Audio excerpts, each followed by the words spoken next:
It's time for Windows Weekly. Paul Thurrot's here. Richard Campbell is here. We're going to talk, finally, the first show of 2024. And finally, Microsoft just admits that they have killed Windows Mixed Reality. I guess we saw it coming. Moment 5 coming next month. There are new versions in the Dev channel and Canary channel of Windows 11. We'll talk about that. Microsoft 365, is it too complicated to use? And the New York Times sues Microsoft over AI. It's all coming up next on Windows Weekly. Podcasts you love. From people you trust. This is TWiT.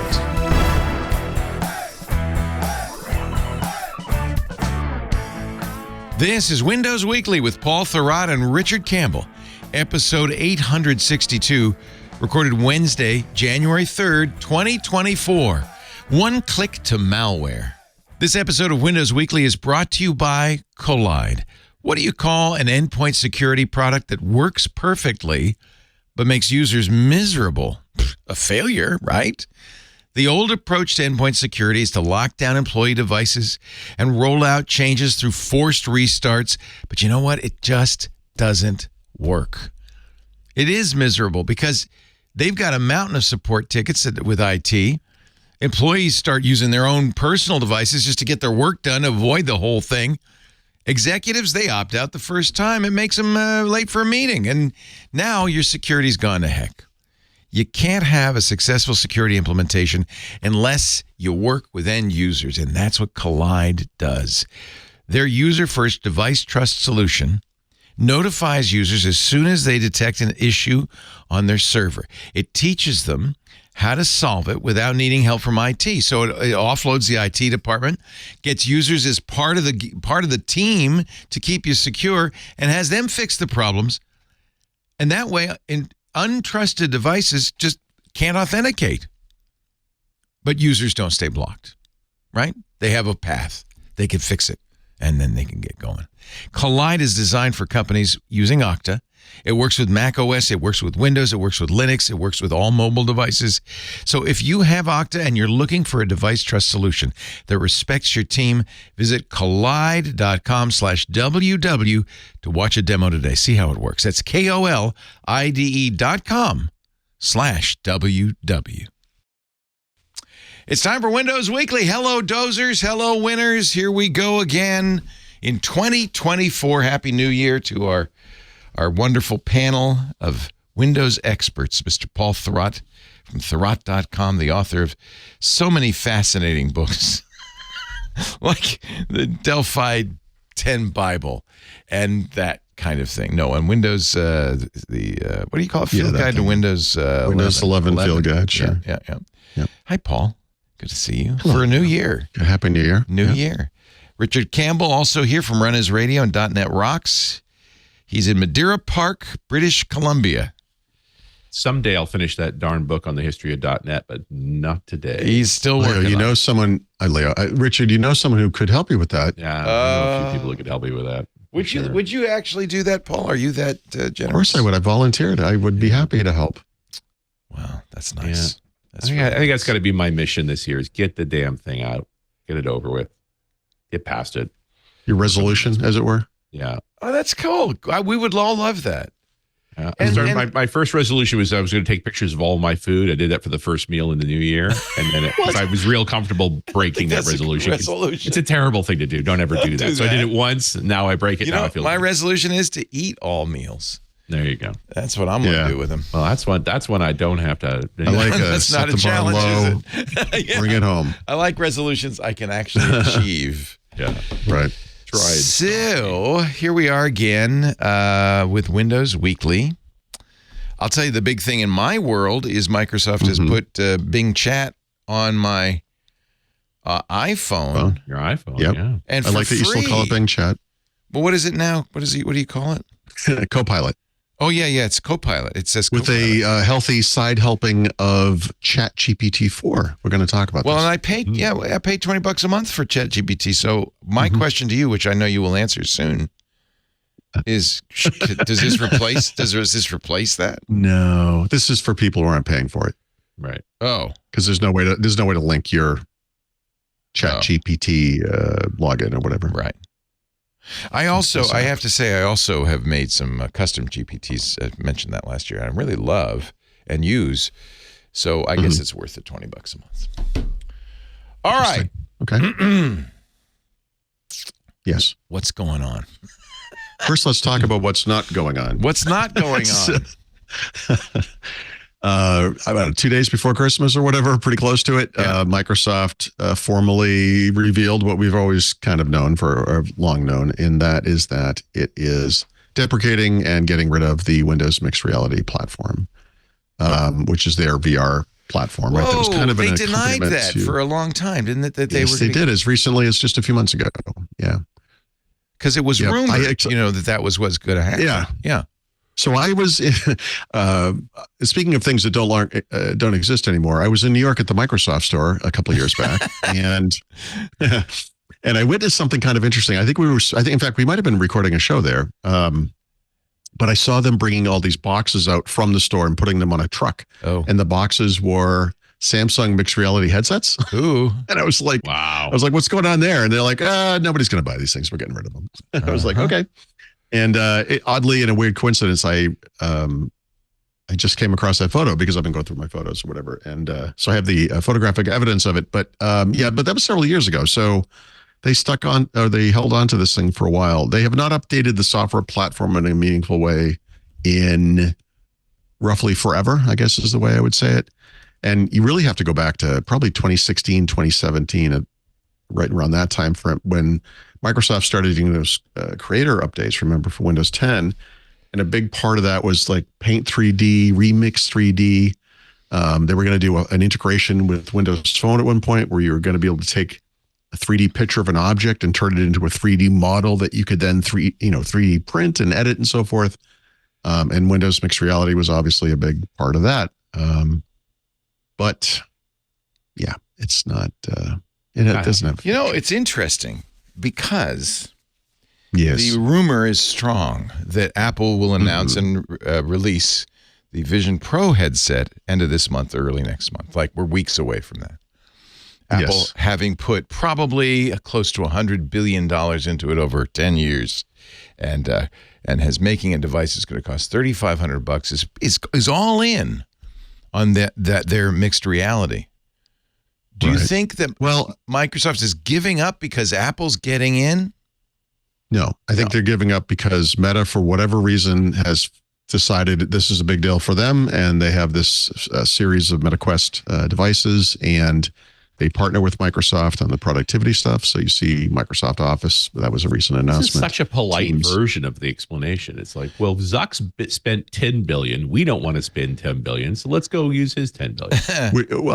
We don't need to. In other words, that's not our business. It's making hardware. It's. Does it mean HoloLens is dead? Microsoft? No, but it's the thing is, it may be pining for the fjords. Yeah, right. HoloLens has had some limited success, obviously, in some very specific niche, or we'll call them vertical markets. I almost not niche markets, but vertical markets. Like NASA going to Mars. That's a big market for them. That's good. Automakers who are building cars, smart. That's a good use of this device. It was their jet engine thing, but the big limitation, they got sabotaged by the military. I think personally, like the military derailed them. You could also argue that the military kept this thing going, and that if the military hadn't signed on at all, maybe it would be over. Yeah. Right. But it also, I've heard rumor, pretty good ones, that they're just waiting for the right hardware. Like there's no point in they got the HoloLens 3 to prototype and said this is just not good enough. And maybe this is a Qualcomm problem. Didn't they go to ARM for the Gen 2 chipset? Right. Yeah. They had Tim Sweeney on stage when they announced this, remember? Yeah. From Epic. They're trying. So you can't argue with Alice Kipman's vision of put it all on the head, right? Like he wasn't wrong. I would be careful with that phrase. And Alice Kipman, I'm pretty sure that's why all on the head. Yeah. I'm pretty sure that's why he no longer has a job. But so yes, I notice I'm wearing rather large not a backpack, spectacles today because I want to get used to nerd. I want to get used to being a nerd. being a nerd, wearing rather large spectacles. But I'm not willing to go so far as to strap a computer on my forehead. Yes, that's right. You know, I think social standards change when the experience is compelling enough. Once upon a time, walking around with a phone in your hand was not socially acceptable either. My objection is not what people are going to say. I've given that up a long time ago. My objection is it makes me queasy even to think about strapping that thing on for any length of time. The thing that bugs me about mixed reality, I guess we'll call it a virtual reality, is that many years ago now, remember Google came out with the cardboard thing, right? Yes. You put your phone in the back of it. And at that time, and to this day, you can do a very simplistic thing. I would do this in Paris because I know the city very well. Do a street view thing in Google Maps. Well, actually, at that time it was a street view mobile app, whatever, it doesn't matter. And just put it on some street in Paris, and then you click, click, click, and it goes down one screen at a time, like we used to do in video games before id Software came around and turned it into real-time movement, right? That was the way the Dungeon Quest games work. You would click, click, click down. And even in that limited context, there was something really magical about this. And I always felt like that these devices and the things we have now especially could be used for really immersive kind of travel aids for people who are maybe are handicapped in some way or just can't afford it or whatever it might be. They're not going to this place physically, but they can be transported there virtually. Yeah. In what I think is a really compelling way. I think the best thing you do in the VR scenarios like that is like, and also show it to me in 1941. Yes. Oh my God. Please, I would never come out of this thing if you could do this. Or in 1600. Right? Like that's what I would love. I actually had that epiphany in Rome. I'm walking around in the Forum, all tumbled down, but trying to imagine what this must have looked like in its heyday, and that's exactly this is the problem. The simplistic example of that is you're in a museum and there's a dinosaur skeleton, and you put up your iPad or whatever as your phone, and you can see that the animals. And I would wear a headset for dedicated purposes like that. If I'm touring Rome or a museum. And I wear that. I mean, I wear headphones. Just something simple. Sitting in a like a Paris cafe, and you have got that immersive kind of Dolby Atmos style sound. So glasses are clinking and people are chatting, and the doors are opening and closing. Coffee's being made, and like you could lose yourself in this. I mean, pretty easily. Okay. Right. I mean, I think try to drink the coffee. Well, someone could hand you a coffee, and that would put it over the top. That's for sure, right? But it's like Nescafe. You're presuming you could find your mouth without being able to see the cup. Yeah. Right? I have a hard enough time finding my mouth without anything on my face. Yeah. I have lots of friends in the gaming industry, and one of the things that big conversation about the difference between a 3-foot experience, having a screen, and the 3-inch experience, having it on your face. Is that acceleration matters, right? Like the reality in most first-person shooters is that you're running at 30 miles an hour because it's boring if you're not. If you actually use it run at normal human speeds, this is right. The video games are like this. They'll say, if you were the guy in Call of Duty is you're instantly 30 miles an hour or whatever. Yeah. And so there was they could never, with the notable exception of Alex, the cost to make a game that worked well in VR wasn't worth the number of headsets that existed. So it's just like, it never has gotten there. Yeah. And it ended up, Alex is again a great example of this. It actually isn't a good idea. Video games are also storytelling, and storytelling requires cinematography, and VR undermines cinematography. It takes you can look anywhere. So you do, not where the story is. And half of the detail of Alex, if you watch the meta, is the character Alex trying to get you to look to the right place. By the way, that's actually a problem in 2D games as well. Forcing the gamer to be looking at the right place on the thing the storyteller wants you to know. That's a tough. Now, problem. When you turn it into a 3-dimensional world, like, good luck. You're going to wander off into a French cafe instead of saving the world. I would. That's true. Yeah, I'd ride it out in the cafe. That would be my thing. Anyway, I think Microsoft is doing in mixed reality / virtual reality what they did in mobile, which is just kind of acknowledge we're not going to be a major player on the hardware side, but we can still play a role here, and we'll bring our our productivity solutions to these platforms, right? So we'll see if there's actually, does anyone remember? Was there a big? I don't actually remember when Apple announced their headset. Was Microsoft a little part of it? I think they might have been, right? No, they were nothing. Okay. They are pushing productivity with their Vision Pro, which to me, I just don't want to. You know what? I guess I'm the wrong person. I just don't want to, period. But the last thing I'd want to do is put do Microsoft Word or an Excel spreadsheet on the thing. And then people say, "Oh, but you have 5-foot screens all around you." And yeah, but I got to do weird motions and gestures. I mean, most of the gaming scenarios in these environments are just a 2D screen floating in space, you know, which is interestingly, Microsoft, I mean, Apple's not really focused on gaming. At least not until games come out, I guess. Right. And then they will really focus on it. Sure. One thing that the MacBreak Weekly team seemed very excited about is watching movies in the Vision Pro. The other thing Apple's pushing is you can use the Vision Pro or now your latest iPhone to do stereoscopic video. They call it spatial video. And, you know, it's very moving to see your face. I mean, possibly like an IMAX type experience where it actually isn't just, it has to be, we used to go to an IMAX theater and it was almost like going to a tennis match where you had to kind of physically move your head to, you know, take in the entire thing. Yeah. So big. But maybe that's the point, because because otherwise what you've got is that flat screen floating in space experience. And I don't think that's particularly compelling. Yeah. I'm happy Apple's working on it. You know, that Tim Cook's made this bet and maybe something will come of it. But that's a good way to look at it. Show me the app. I'm skeptical. Show me the app. But I'm thrilled if they come up with something.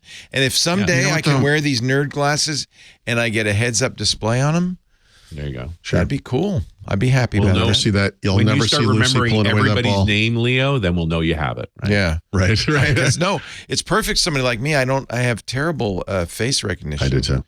I have good face recognition, but not name memory. No, I don't do either. So basically, you look like a thumb to me until you say your name. So I need something like that would superimpose on the thumb your face and name. Sure, that would be good. There you just look like a horrible blow-up doll version of my face, but.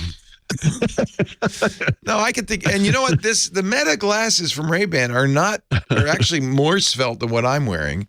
Mike Elgin says the sound is great on them. You can talk to Meta's assistant there. There's a camera. They just announced a feature where you can use the camera to recognize something by taking a picture of it, and the assistant will analyze it and then come back to you. So, we're kind of getting there, and maybe Apple, by putting a lot of money into this technology, will get there too. It seems like Meta has the lead here at this point. But I feel like the two things Apple has going for it is that they tend not to release product until they've done wallets. Who love to spend money. Yep. But they also tend not to release anything unless it's, to a point where they can really make a difference. And they have a history of other people showing up with their platforms and showing what makes this thing make sense. Yeah. Like Adobe with the Mac, or the health stuff on the watch, which was not the primary point of it when it first came out, but from year 2 on, it was, because that's where everyone went. It does seem like Apple's learned that lesson, because they're not really prescribing a use for it. I think they're taking kind of a wait and see. That could also, but that's what Microsoft did with the HoloLens, and it was almost like if you build it, someone will come. And but there was a lot of gatekeeping around the HoloLens too. You couldn't just buy it and get a dev kit. You had to submit a prospectus. Oh, really? It was a huge barrier. Yeah, in the beginning. Yeah. Okay. Yep. Well, that's true now, but as soon as these come out, 500,000 lucky people. It may. That's the thing. We'll see. The HoloLens never came down in price, right? It's still very, very expensive. Yeah, it's a lot of hardware. And there's not enough of them. Like, the mass manufacturing is just not a thing. Like, it's going to stay stuck there. And so is the Vision Pro. The bigger question here is, when do you build the next one? Like, when do you obsolete the few customers you got? It's just hard for me to be saying that about Apple's future with this thing. But maybe there's something. The problem is it's not a phone. And we've managed to program society to replace phones on a regular basis. But you don't replace your PCs. What we have definitely programmed society to do is to stare at a screen all the time. And so that is kind of halfway to wearing a helmet all the time. Yeah, sure. So maybe now throw in an unbreathable atmosphere, a couple of other features. And we're on Mars. Everybody being nobody who watched the original Star Wars thought that the best scene was the one where he was wearing the helmet he couldn't see out of, and that's the only part of that movie we've made. So great. Do you want the Geordie glasses, though? You might want those. Yeah. Maybe. The visor. Pretty sure that's a hairband you're wearing over your face, dude. What's up with that? Exactly. What do you think Jordan could see in that? I mean, I haven't Is watched that bedazzled? To know. Does he say what he can see in it? Oh, he says sees multispectrally. That's what made him such a good engineer. Okay. I think they tried to show it once. They made a feed off of Sure. Jordy's visor, and he saw all these weird colors and things, but he was able to see through walls. But it was like made with a Commodore 64, so it didn't look that good. Tech wasn't that good. It was a little jagged. Yeah. I just don't know. I really don't know. I know. And I like markets that are uncertain too. Like, it is fun that we're still exploring this and that we haven't decided there is a way. You don't know what's going to come next. Because there's lots of certainty, different pieces of it. Yeah, it's cool. I honestly feel like AI is more in that realm than AR. Yeah, I think AR is far more experimental than large language models. Large language models are firmly down the engineering path now. 2024 is going to be the, okay, show me the money. It's the App Store era now, right? Yeah. Well, it's the scientists have moved on. So this is engineers making product with what we've got. Right. And that's good. I'm an engineer. Richard had sent me something over the holidays, which I had seen actually, but Cory Doctorow was talking about the AI hype cycle and compare, bubble, I guess he called it. And, comparing it to previous bubbles. And I was a little nervous going into this because I really like this guy and I'm thinking, man, he's going to jump the shark on this one. But no, he actually said something that I agreed with completely, which was that sometimes bubbles leave things behind. It's not always hype. Oh, it goes away. It's gone. Forget it. Never happened. And in that sense, I think AI is maybe a little more like 5G than it was. Always leave things behind. I think you can make that case. I'm sorry. Useful things. Useful. The .com bubble left behind a bunch of infrastructure like fiber. Yeah. The railroad bubble. I mean, all those original railways went out of business. They went bankrupt. They went belly up. But we got infrastructure out of it. Yeah. So they're also beautiful rail trails now. So those are nice. No, I mean, Corey's super smart and he's very cognizant of the history of these. And I think, no, but I saw the blurb and I thought, oh, this is going to be the time I disagree with him. Right, here we go. And then I was like, no, I got it. This is good. Yeah. I think something's happening with AI. I really do. I don't know what. Look, from my perspective, if it's all I think it is, it's going to be the greatest thing in decades. And that's just making standard, what I would call office productivity work easier and better. Yeah. And I a 30 to 50% boost in individual info worker productivity, huge. And I think expert systems, as we've talked about before, finally are real. And you could put all your auto manuals into an expert system, and you wouldn't have to look up page through stuff, and you could get answers to questions. And perhaps, I'm thinking in terms of corporate knowledge. Here we have the great baby boomer resignation going on. Maybe we have one chance to gather up what they know before they're all gone. I mean, this is what BI was supposed to be, right? A dashboard that you can look at that gives you insights into your business, and I think that's exactly what we could get. Yeah, people who are good at visualizing data or presenting that visually, I should say, are their jobs are safe. So, are they? That's a question. I mean, they've been safe. I mean, since data visualization still requires a person. I mean, that will probably change. No, that's going to die. For the past several years, they've been. I mean, you can do pretty good visualizations already. I mean, you can design a web page by drawing a sketch on a napkin with an AI. So, but now you can do one by saying, here's a document, make a web page. I think what will happen is data scientists will move to a higher level. We'll still need them, but they'll be doing higher level stuff. But we didn't have enough of them as it was, right? Like, there you go. We're raising the average capability, not the expert capability. Right. So there's an AI section later in the show. Okay. I don't know how we got off on this. Let's not. But it's fair to say this I should let you know, I never look at the show notes because I like to be surprised. So if I am actually, I write them and then I'm surprised by what they say later because I'm like, oh, did I say that? Did I write them? Oh yeah, look at that. Oh. Okay. Yeah. In fact, have we gotten to the first item on the freaking? We're done with the first item. Okay. Our national nightmare is over. Is that? Oh no, I'm still in 2023. No wonder. You did the same thing. I forgot. There's a new year. New year. Oh, back when you used to have to write checks a lot, I would usually be like a late January guy before I got to the new year. Yes. So I'm actually impressed. I actually put this note in the right nicely place. Nicely right off done. the bat. And then all of us are trying to catch up with you. That's not how the world works. Something's going on. No, I was back in last year. So now I'm in today's episode. There you go. Yeah. Well done. You, in case you're as confused as I am, this is Windows Weekly. That's Paul Thurrott. Yes. That's Richard Campbell. And it's 2024, guys. It's 2024. And you still don't have a flying car. Yeah, right. All right. Windows 11 is next on the agenda. So one of the many confusing things about Windows 11, also tied to the updating, which is just once a year, just kidding, it's once every week, is this notion of moment updates, which are kind of feature bundles they put out once a quarter. And you may recall heading into the last fall, we were talking about what would have been Moment 4, but was going to be Windows 11 version 23H2. And I was thinking, I think these are the same thing. And they are the same thing. And now, even though we've moved on to a new version, we're still talking about Moment. So it's not Moment 1 for this version, it's Moment 5, right? So Moment 5 is coming in February. It's being positioned as some kind of a major update because, of course, all of these things are. But if you go through the list, you're not going to see a single thing in there that we haven't seen in insider builds already. And so that's kind of interesting because we've been looking to insider for maybe some hints about what we think of as Windows 12. And, we talked about that may or may not be what that thing is. But there's nothing surprising here. It's the Ink Everywhere feature. It's the ability to uninstall more apps. It's the changes to Windows Spotlight on the desktop and widgets where you can get rid of the news feed and just have widgets. What an idea.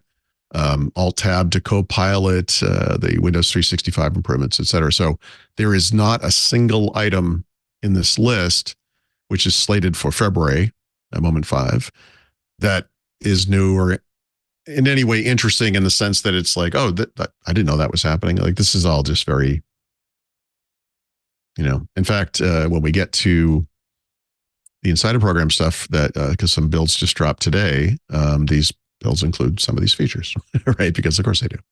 So nothing surprising there. And we'll continue. I will say Microsoft, the way they did 23H2, the way it was really just 22H2 version 2, like the next version of 22H2.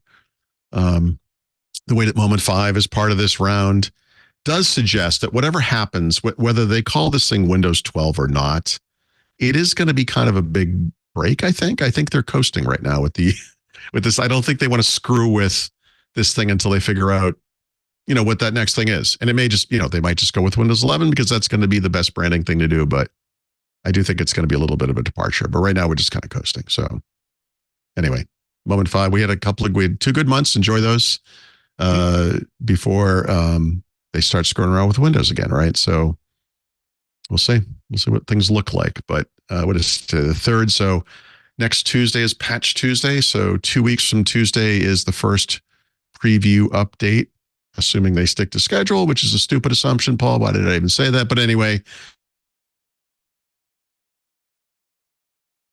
making its way down to, like a preview update in Windows Update. This is almost certainly going to happen. But I certainly appreciate your thinking about there's a rethink going on. The teams are being a bit more reorganized. Windows is in a new stage. And I think what you're really looking at is almost like, what's going to be 12? What do we want to put into 11? And there's that dual battle of like, need new stuff for 12. 12's its own rethink, but also what can we test in 11 that'll be good for 12?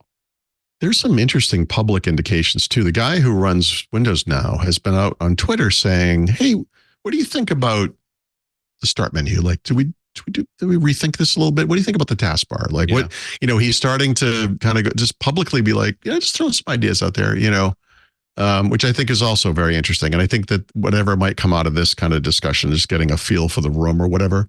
Yeah. Isn't going to be Windows 11 Moment 6 or whatever. It's going to be whatever Windows 12 is called, right? Yeah. That's my guess. Whatever it may be called. But I really appreciate like that there is more focus now. They do seem a bit more thoughtful, good things will happen. It's a lot like, when Sunofsky's team took over Windows, they had to service Windows Vista before they did 7. Right. And there was a lack of enthusiasm there.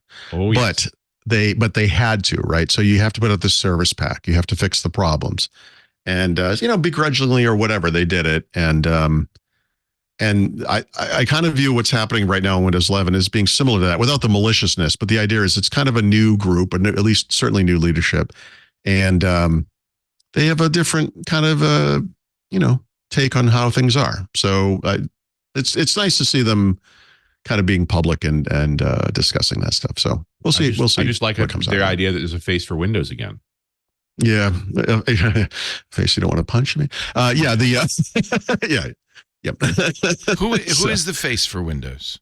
I wish I say that's my problem. I can't think of. I don't even know his name. I apologize. He's a well-known face. No, he's not. But that's kind of the point, right? Yeah. It's a new Windows. It's not the focus of the company anymore. It's a new nondescript, unmemorable. Yeah. No. Well, nondescript's not fair. Just it's okay. It's no. It's just someone we are just not super familiar with. Right.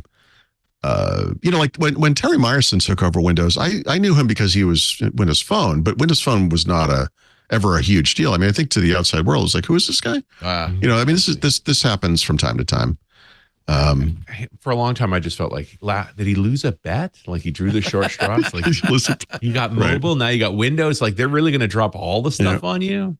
Well, I'm not. We can't give him full responsibility, job, right? He did. Yeah, I think so. But he also completely screwed up, right? So this is kind of the thing. I love Terry. I really like the guy personally. The thing I liked about him was he was coming at it from the right place. Where his predecessor absolutely did not. And he really wanted the whole ecosystem to work together and be better for everybody. And I think they had some, I don't think anyone would disagree that Windows Phone had some good ideas as an organization for sure. And, bring that stuff to big Windows as I thought of it. That sounded great. It's just, it wasn't his fault that they could have and should have done that 3 or 4 years earlier and didn't. And by the time he started doing all this stuff, maybe it was too late. That's not his fault. I think there's also the cultural side of, what the shell shock of the changes in Windows and the troubles that it had made a bunch of good people left and some not so good people left. And you've got to rebuild a culture as well. And is there anybody better than our friend Mark Brzezinowicz who left because of Sinofsky? Mm-hmm. Think about it. This is the guy who essentially reverse engineered the NT kernel from outside of Microsoft. You're gonna turn that guy off. God bless him. He's still at Microsoft, Yeah. And working away. Yeah. Genius. Anyway. Yeah. So I look, this is going to be a very interesting year for Windows, I think. Whatever they call this thing, whatever happens. But we do listen, anyone who went back and sort of thought about all the conversations we had about different updates and the monthly stuff and the screwy way it happened and moment this, moment that, and blah, blah, blah, whatever, you do get this kind of feeling. It felt aimless, like we're not really sure. We're treading water here. We're not sure what the direction is. I think there was over a period of time that leadership change kind of screwed things up. And I think what we're seeing now is that just people getting their feet, digging their sea legs or whatever. And so I think it's going to be interesting. And plus we have this whole AI PC thing, which we'll be talking about in a moment. There's a role for Windows now, not just dotting the I's and crossing the T's. That's right. Yep. Yeah. The creator stuff we talked about, we mentioned creator update because of Windows Mixed Reality felt a little forced. And the sad thing about that is their central message at that time, you got to think it's a long time ago, right? 2016, everyone is a creator, right? Is actually correct. It doesn't mean we're making, physical things or, posters or whatever. Like it doesn't mean it's artwork or whatever, but all of us create something. Like that's the, when we're using Windows, you're using it to create something. And, they just latched onto the wrong things, unfortunately. So, yeah, I think that's the big thing that's coming out now is they're starting to get more of a feel for what people actually want from Windows and how to approach it. Yeah, this is a little off topic, but I've mentioned in the past one of the tricks or one of the hard things about Microsoft for me over the past several years has been keeping up with the volume of change that occurs through Microsoft 365, right? Right. And that every month for a very long time, and I'm talking several years, they would come out with this is what we added to Microsoft 365. It was a book. And it was all links to subpages for individual products. And there were hundreds of products. Yeah. Yeah, it was crazy. Well, and then they turned that email up to a weekly and yes, it made it shorter, but not better. No, but it's impossible. And actually we're going to, actually somewhere in here, I do have a thing about the complexity of Microsoft 365. I don't want to blow that away, but it became very hard to keep track of what was happening where, and yada yada yada. Like whatever, you could be cynical about this or whatever, but I think one of the interesting things about AI is that it gives them this other layer of things they can add to Microsoft 365, in this case, across the board. So individual features are heading to Word and Outlook and Excel and PowerPoint, whatever else. And, AI or not, or however advanced you think they are, or however advanced they maybe really are, or whatever, these are the types of things they've been doing all along, really. Yeah. But the central innovation here, in a way, and again, this sounds cynical, but is they figured out how to charge extra for it, right? Well, because they kind of like finally get it a brand, and we talk about the different roles of Copilot. Yeah, one of the biggest ones is the navigator, right? Like, listen, you don't think, oh, I need Word, oh, I need Excel, da da da da. You think I have to solve X problem. Well, now we actually have an interface where this is like an orchestrator, is what you're basically present talking about. The problem, right? Yeah. Because often the correct answer is 2 steps back. It's already been solved there, Batman. That's Gladys down the hall made it, right? The thing that was creepy in Delve now becomes a feature in Copilot. The reason that's funny to me is because Microsoft for years struggled with trying to get people to use other products and Word in Office when they would only use 1 or 2, right? So some guys are just, Word is their life and they have to use Outlook because of mail or whatever, or Excel is their life and they have to use Outlook because of mail, whatever. So you would go to an Office event and they would introduce some new version of Office, 127 new features across all the apps, blah, blah, blah. Every once in a while, there'd even be a new app.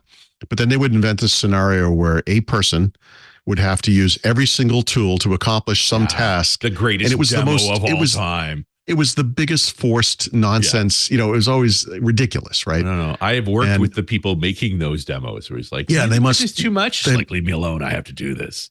Yeah, and also I'm going bald because of this. Thanks. Yeah. It was always very forced. But see, that's the thing. The truth is, we don't Office, Microsoft 365, whatever. It's dozens, hundreds of tools. You don't have to use all of them. That you hit the point, and you shouldn't. You don't have to know about all of them. I think the goal here is to, like you said, just here's the task. How do I complete this thing? And it might involve, 2 or 3 of them or whatever it is. And in the future, hopefully it will be more seamless, right? You won't be launching apps necessarily. It will be kind of an orchestrated experience, like I keep referencing Steve Batich talking about it at Build last year. He's the only guy I want to see this year. That's all I care about. I'm going to go to Build just to see him. I can't wait. Okay. Anywho, there's that.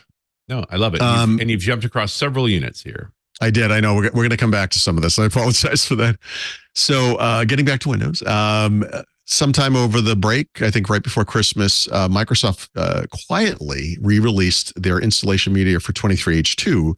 And I mean that broadly. So in other words, if you download the ISO, if you use the media creation tool, if you use the installation assistant or whatever the name of that stupid thing is that you run from the web, they actually changed the bits, and it was just to fix one bug, which unfortunately was an accessibility issue and was important to fix. So Narrator works fine in 23H2, but Narrator during setup did not work at all. So it would appear to launch, but the UI wouldn't come up, it wouldn't work. And so people who need that to set up Windows could not. So they actually, honestly, pretty quick. I mean, they didn't release the media creation tool version of this media until I bet mid to late November. So within a month, they got this thing fixed. So it's out there. So if you download this, any of these things, if you download the ISO, you create installation media, you might want to redo it because not only does it have the that fix, but it also has all of the updates through December 2023. Right. So it's a little more up to date. I mean, not that they're ever going to talk about this, but it really 23H2 is a rough. Like how you think? It is the literal definition of it's coming in hot. Yeah. And again, and they're primarily punishing the early adopters because the folks who haven't gotten around to it, they're going to miss all this fun. They just never see it. So, okay. You know what? I made a mistake in not writing about this, but one thing we moved here to the place we're in now sometime in mid-November-ish or whatever. Yep. And I spent much of the next month just kind of getting my little office set up and organizing all my stuff. And so one of the things I've done over the past month now, I guess, is pull all the computers I have out and kind of boot them up and get them up to date and everything. Mm-hmm. And I have to say, the most astonishing thing about the computers that I had put aside during the move and didn't have access to during that, couple of months or whatever, is that the majority of them never went naturally to 23H2. Right. And my guess is that if I'd let them, like these aren't computers I use every single day, all day long, right? So I'm guessing that if I actually use them regularly, I would notice over a period of a week or so that they probably would have been offered 23H2, but none of them were. And what I did for all of them was use that, download Windows 11. The top link is whatever they call it, the installation assistant downloads an exe. You have to do the PC health check, even though it's Windows 11, make sure you're compatible, which it always was. There were no blockers, nothing. And then you install it. It takes a little while, but it works and it's fine. And you're up to 23H2. And that was surprising to me. But most of these machines are off the majority of the time. That's right.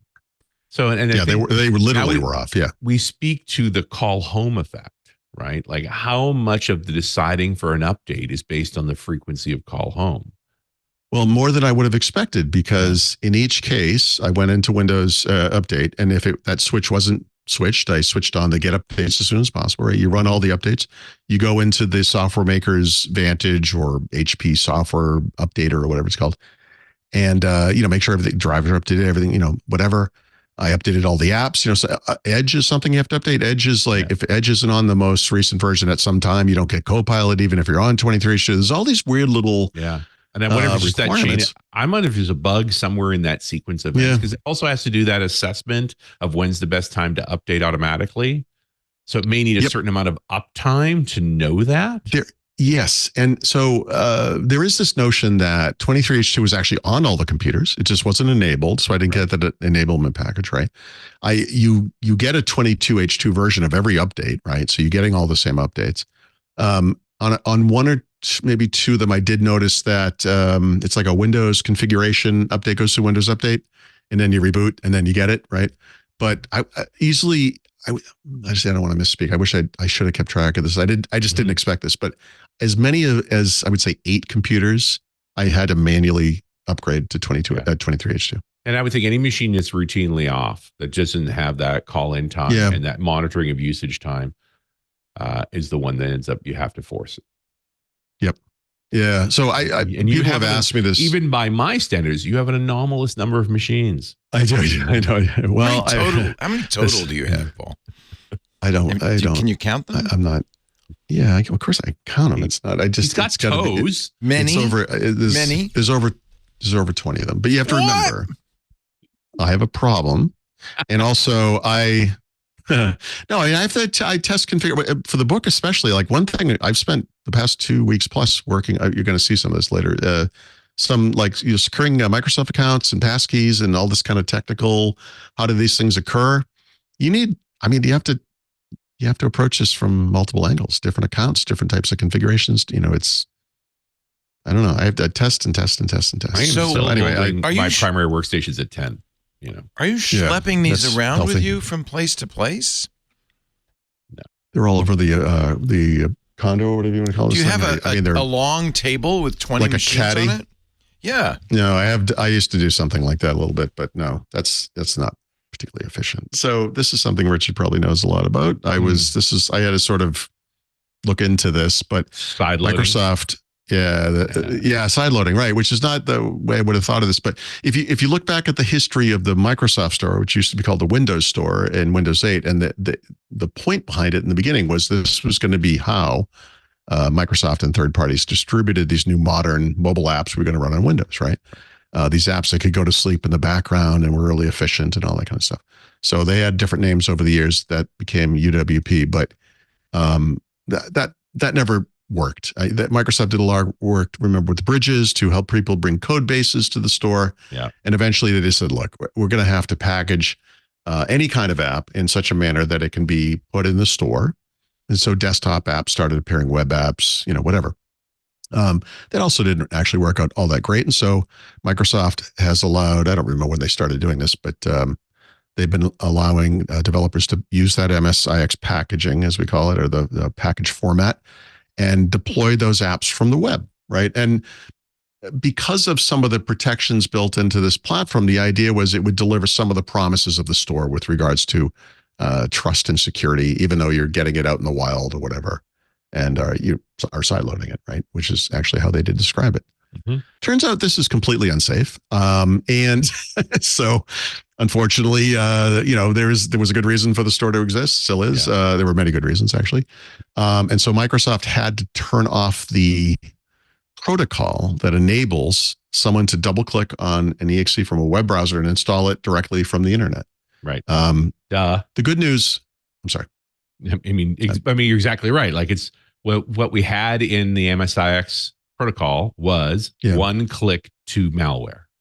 Yeah, one click to malware, right? That's not the name they marketed it under. No, but that's where you were. It's a great name, though, I tell you. Yeah. We did all this work on the PC to manage your one click to malware. But how about take away the click? Right.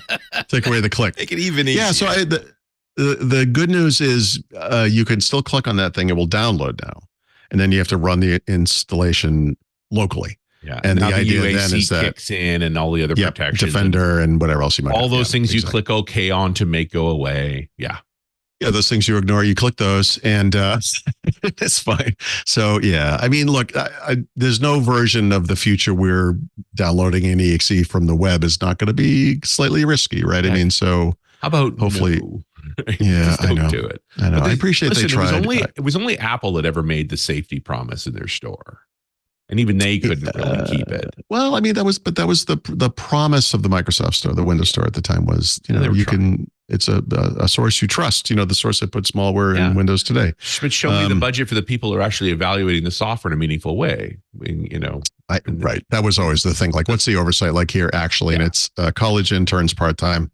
If you're lucky. And they're all clicking. They're actually reading a book and clicking through, Yeah. It's mostly software running against it. They scan it. There's a bunch of good tools for all of that, but it only means it catches known vulnerabilities, not clever new ones.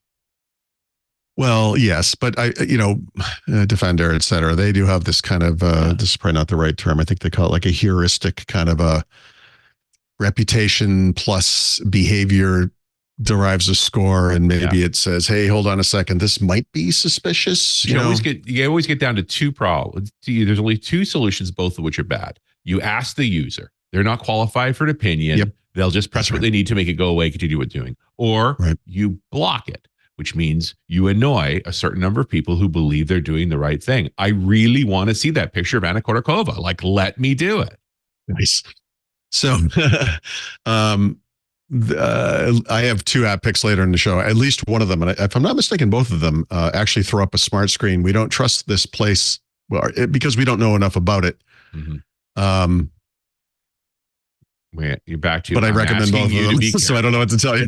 So, it's like at some point you just have to go with your gut. Is that the message? No, security is not go with your gut. What is security? It's something smarter than that. But anyway, yes, they tried, and I appreciate that. And I don't think we're ever going to come back to a point where Microsoft says, you know what, we figured out this MSIX thing, and we're going to enable that protocol again. I think we're done. Direct install from internet, which is too bad because. It's why the web pages win. Yeah. Because deploying software is too hard and still too hard. Evil will always win because good is dumb. That's why. Yeah. Okay. And then 2 seconds before we started this show, Microsoft shipped 2 Windows Insider Program builds, the first of 2024 and the first since, I don't know, second week of December. Neither is super, big deal, but Dev and Canary. The dev build has some new weather experience on the lock screen, so we're all going to want to upgrade to that. And then some voice access improvements around language support, et cetera, which I think we've seen elsewhere before this build, but okay. Canary, same voice access changes. If you do a clean install with the Canary build, WordPad and People will not be installed. People technically hasn't really been in Windows for a while, but that's okay. It's too bad because I like People. Yeah. Well, people, they call it, they think they're people. Steps recorder. We already knew this, deprecated. That's now displaying a banner saying, hey, do something else. It has some recommendations for that. And then this one, people, I bet everyone is confused by this, but if your computer ever goes into energy saver mode, the little battery icon will display a heart today, and it doesn't make any, my vision's bad enough that I'm like, why is something, what's going on here? And now they're experimenting with a change where I think it's like a little leaf type icon, so it looks a little bit more like a, like a green thing or something. I don't Not a big deal. And then nearby sharing, this is one of those Moment 5 features, will let you name your PC. So for the two people that use this, I think they're actually me with two different user accounts. This is actually kind of a big deal because when I share now and I have multiple computers on, it will say share to, and it says Paul's PC, Paul's PC, Paul's PC. And it's like, that's not very useful. That's not. And if you mouse over them, you can see which computer and it it is. says it 20 times. Not. Oh, yeah. Well, depending on how many I have on, at the time. So now you're going to be able to go in and say, I don't know why I wouldn't just do the PC name, although it's probably because most Windows PC names are something stupid, right? That Microsoft automatically gives you. I actually name my PC, so I would know if I could see those names. That would be good. So yes, they're doing that. All of my computers are named for South Park characters. You got to call out to your energy saver icon when we get to the Surfaces part. But first, okay. So this was. We're moving on to Surface here. Sorry, we have one Surface story. Oh, well, wait a minute. Yeah, go ahead. Move on to Surface. Okay, go ahead. Okay. I'll let you do that. Then we'll take a break. Go ahead. If it's just one little tiny story, no big deal. Yeah. No, so we got two computers coming in the spring that we know about now. Surface Pro 10, Surface Laptop 6. They will have these NPUs or AI chipsets. They will be both Qualcomm and ARM-based versions of Surface Pro 10, just as they were for Surface Pro 9, right? Yep. And a Surface Laptop, I believe, let me make sure before I get it, I believe it's just going to be, just Intel. And remember, Surface Laptop used to be Intel and AMD. I believe it looks like this one is going to be just Intel, unfortunately. However, no Snapdragon. But what's more important is the NP usage. Yes. So here's the thing. If you're familiar with Surface, if you're familiar with NPUs, if you're familiar with Meteor Lake and how this is the first generation to offer this integrated into the die on the mobile side, you will know that in September at that AI event, Microsoft announced Surface Laptop Studio 2, which I keep saying, I believe, I'm almost positive this is true, is the only computer that was ever made with the, 13th gen Intel core CPU. It was probably an H series, I would imagine. Mm-hmm. But it had a non-integrated NPU, on the motherboard. A discrete NPU, right? Wow. Is that the one you got, Richard, or no? Yep. It is the one. Yeah. Okay. And I have a story about it too, but keep going. Oh, good. Okay. So, according to Zach Bowden, Microsoft is going to market the new computers that are coming out in the spring as the first real Surface AI PCs. It's like, but what about this thing that, it's like, Meteor Lake is going to, jumpstart the AI PC era. And it's like, oh, you should tell Qualcomm because they've been putting these things in PCs for like 3 years. Like what, what are you talking about? But anyways, all right. So what happens? What's going on with your computer? That energy saver mode. Mm-hmm. Which is horrible and everyone hates it. Yep. Yeah. But I just let it run because I'm like, what do I care? I'm almost always have that machine plugged in. It's keeping the battery from being fully charged. Yes, that's right. Yep. And but I wonder if it's because of electric cars now, where we're totally used to the idea of you only charge your electric car a certain amount. This is okay. Here's the problem. This relies on you never changing your behavior. Yeah. And never needing to take it on the go. So unless something has changed, I've not seen a Surface PC in a while, but the way this used to work is you could go into the Surface app and you could turn it off for now. So the idea is you're going on a trip tomorrow and you're like, you know what? I need this thing to actually go to 100%. Fully charged, yeah. So I can turn that thing off and it does. It goes to 100%. Then you could take it with you, do whatever you do.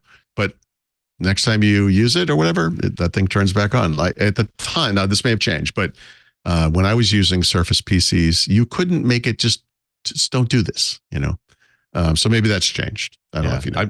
I hope it's smarter. Like, can you tell you're not on your home network? Can you tell based on IP that you're traveling? Which means you tell you 100%. Yeah. That's when you're in a Seattle, when you're in a hotel on the other side of the country, which for me would be Seattle, and you have set your alarm for 4:30 in the morning. And are flying, I can tell you the last thing you want is for your phone to be trying to intelligently charge overnight, not be charged, and for your PC to be trying to. I don't want these things to outthink me. I want them to kind of work with me. And you're right, that would be one of those intelligent ways. Be conservative with my battery when I'm home, and so that it lasts longer. Yep. And the rest of the time, charge it. Yeah, charge the damn thing. As soon as I'm not at home, charge it. I would take it a step further and say, look, I can make bad decisions with the product I paid for with my own money. So if I just want to ruin the battery and don't care about that and want it charged all the time, you should let me do that too. That should be an option. But it's also interesting to think about a company thinking in terms of sustaining the lifespan of a machine rather than encouraging its immediate replacement. This may be a regulatory requirement of some kind. I mean, this might be tied to the right to repair stuff. I'm sorry, you're talking about logical government policy? That's strange. Phones are doing this too, so there must be something going on. Yeah, they are. Yeah, I think if nothing else, they're reading the writing on the wall. It says that's what I mean. Yeah. Either make it easier to replace the battery. Right. Or make it look like the battery, or be kinder to the battery that's really hard to replace because of all the glue. Yeah, that's between you and all the electric vehicles I've owned. You can say, and the manufacturer recommends, don't charge it past 80 or 90%, and then but you also can say charge it to 100%. Always, or that's the thing. They got to make this earlier. There needs to be this notion that I need this tomorrow morning at whatever time. Max. In a car you can do that. But how hard is it? Why can't they do it with a laptop and a phone? I don't know. You can. It's just really hard to do it. It's hard to find. It's a one-off, right? And no one. Look, people don't even use two-step verification. How are you going to get them to properly charge a phone? I like the idea of my laptop realizes that I just stopped at an airport lounge. Oh crap, you're traveling. Charge everything. Yes, charge as fast as you can charge. Yeah, exactly. Your little feet will. That would be very smart. And I bet they don't do that, but they should. That would be a great Windows 12 feature. There you go. There you go. There you go. And did you have a little green leaf to tell people about, Richard? There. No, mine was that I noticed that it's not fully charging the battery while I'm at home. I think it's a heart today. I think it's a little heart. Yeah, it was a heart. It should be. So pumping. I'm interested to see when I go on the road with it, which is going to be a few weeks, is an extended stay. Yeah. You're going to want that thing charged. I'm interested to see if it does. Yep. Charge that sucker. I'm not going to do anything. I expect this is one of those trust but verify moments. Yeah. I am your experiment, Paul. I am here for you. Okay. Well, I appreciate you taking this one for the team. I'm here to serve. Okay. Let me pause. That's what that big orange add 3 here means. Okay. Just so you know. That's what I was sticking in there. But before we go on, I do want to mention to folks that we are doing the best we can to monetize this show and all the shows we do, and it might require a little help on your part. There's a whole blog post at twit.tv of the 12 things you can do to help us, including share the show with friends and subscribe in a podcast player. But there are a couple of things I'm thinking of. One is, if you work for a company that would do well on this show or any of our shows, go to your marketing guy, gal. Say, hey, have you heard of TWiT? Have you ever considered TWiT? We'd like to get more people in our bucket of advertisers, and you can just get them to email advertise@twit.tv. We'll give them a kit and all the things they need to know. But that would help us out. If you know somebody who might be good on one of these shows, please mention TWiT to them. The other thing, of course, is something you can do directly, which is join Club TWiT. I'm so proud to say, crossed 10,000 members yesterday. Wow. I know. Now, that is still, 1.5% of our total audience, unfortunately. We want to get to 5 or even 10%. That would put us in a good position financially to continue with all the shows we've got, to grow the shows. That club is really important because the ad dollars are shrinking. The numbers of audience members shrinking as well. It means less revenue. But you can make it up for us if you join Club TWiT at just $7 a month. You get ad-free versions of all the shows. You get access to the Discord, a great place to hang. We've been doing the advent of code in there. It's been very helpful for me. It's been a lot of fun. But there's all sorts of stuff, geeky stuff on Minecraft server and things. And you also get the TWiT Plus feed, which includes shows we don't even put out anywhere else. Like That's Where iOS Today went, hands on Windows, hands what Paul does, hands on Macintosh, Micah's does, and Scott Wilkinson's Home Theater Geeks and the Untitled Linux Show, et cetera, et cetera, et cetera. So if you would, please tell your friends, Club TWiT, join Club TWiT, $7 a month, $84 a year. There's family plans, there's corporate plans, twit.tv/Club TWiT. That's all I'm going to harangue you. I just want to mention that. Now we can go on talking about Microsoft 365. Yeah. So I'm kind of curious what people think about this one, because through some series of coincidences, in some ways, I've had problems with various tools that honestly are kind of core to my existence. Things like OneDrive, Microsoft Word, right? And it's weird because as a writer, I've been using Word for almost 30 years, actually, maybe more than 30 years, roughly 30 years. And even I'd only use, I don't know, 5-8% of its features. I mean, it's, and there's been that kind of creeping complexity problem in Office and now Microsoft 365. We talked about the hundreds and hundreds of new features they release every month. And back in the Office days, all of the attempts Microsoft made to kind of simplify these apps, adaptive menus and toolbars, smart tags, remember all these side panels, the ribbon finally. The biggest feature in the ribbon was you could hide it because it was this giant mess of UI at the top. It was supposed to be adaptive, right, in a way of a simplified ribbon today that nobody has because blah, blah, blah, whatever, who cares? It's just kind of a mess. And I worry that AI will actually make this worse in some ways, right? Because there's going to be all this AI functionality, and that in some ways, what Microsoft really needs to do is things that are like Loop, where it's kind of a redo, a new way of doing thing rather than just piling more and more and more. So your answer to too much complexity is to add more complexity. Yeah. Yeah. Well, I'm not a product designer. I'm just a complainer. No, but I go ahead. I'm sorry. No, it's the classic, it's the XKCD thing. It's right. Like, there's too many standards here. We need to centralize. We need a standard. Yeah, there's exactly. Another standard. That was the approach Matter took.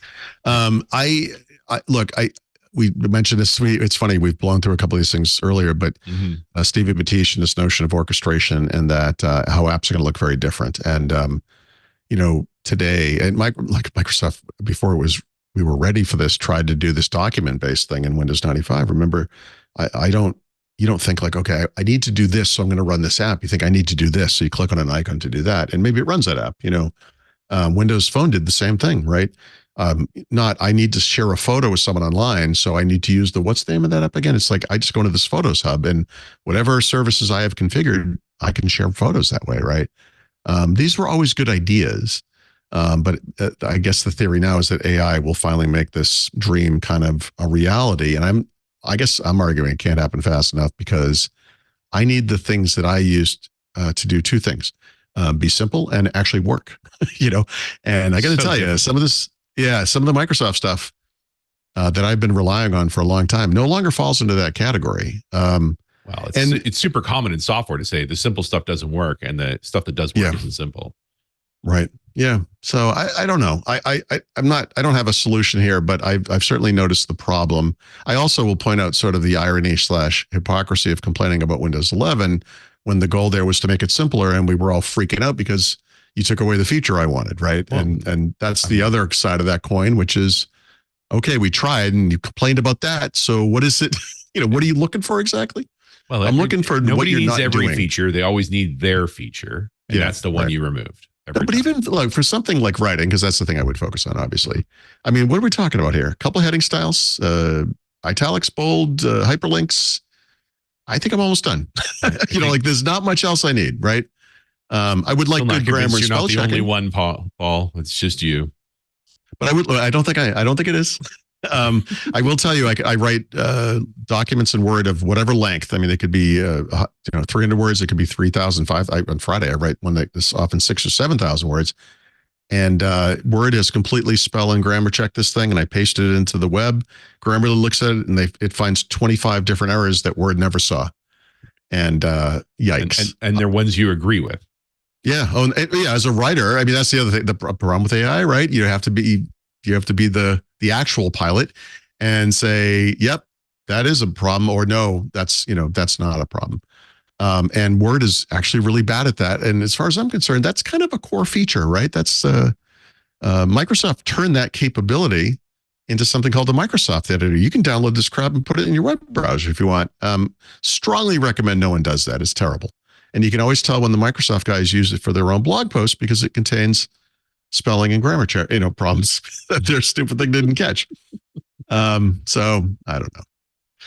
Anyway, yeah, I'm not trying to move away from Microsoft stuff, but I do feel like they're doing what they can to push me away from Microsoft stuff. And I kind of wish that would stop. I wish the slow boil that was Microsoft Loop would become something, because that's something I would consider for sure.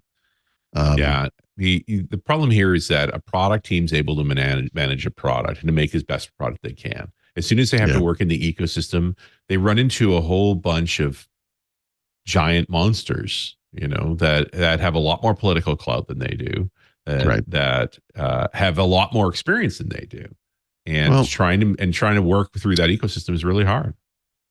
And the Copilot solution is an awesome solution for no other reason than to envision the purse fight. Yeah, to take the next step and actually create this. This came up, I don't know, 2-3 months ago. You can talk about this in the context of web browsers and say a web browser should be the stripped down nothing, and that you enhance its functionality by some set of extensions that you need or want, right? And that because you're signing in with some kind of account, every time you use this browser anywhere, you get that version of that browser, right? To me, that model makes sense. Visual Studio Code, that's exactly what this thing does. It is a kind of a stripped down product that has whatever support for whatever languages and things built in. But if you're a JavaScript guy, there's a set of things you're going to want to do. If you're a C# guy, there's a set of things. Flutter, obviously, you install those extensions, whatever it might be, and you turn Visual Studio Code into your thing, and you sign in with your Microsoft account or your GitHub account, and it all comes back, right? And that's how. I mean, how does Word and Excel not work that way, right? It does have some form of setting sync. It's not transparent. There's no documentation for what it's. I can tell you what it doesn't sync because I can tell you what I have to manually set up every single time I set up this product, right? It's a lot of stuff. You're still app centric. Even Gates back in the day, it's like no apps, just documents, right? Just the thing you want to work on. But whatever tool can step into the role. Yeah, but so you click on a document, some tool's opening, right? And I guess what I'm saying is I want that tool to be as simple as possible.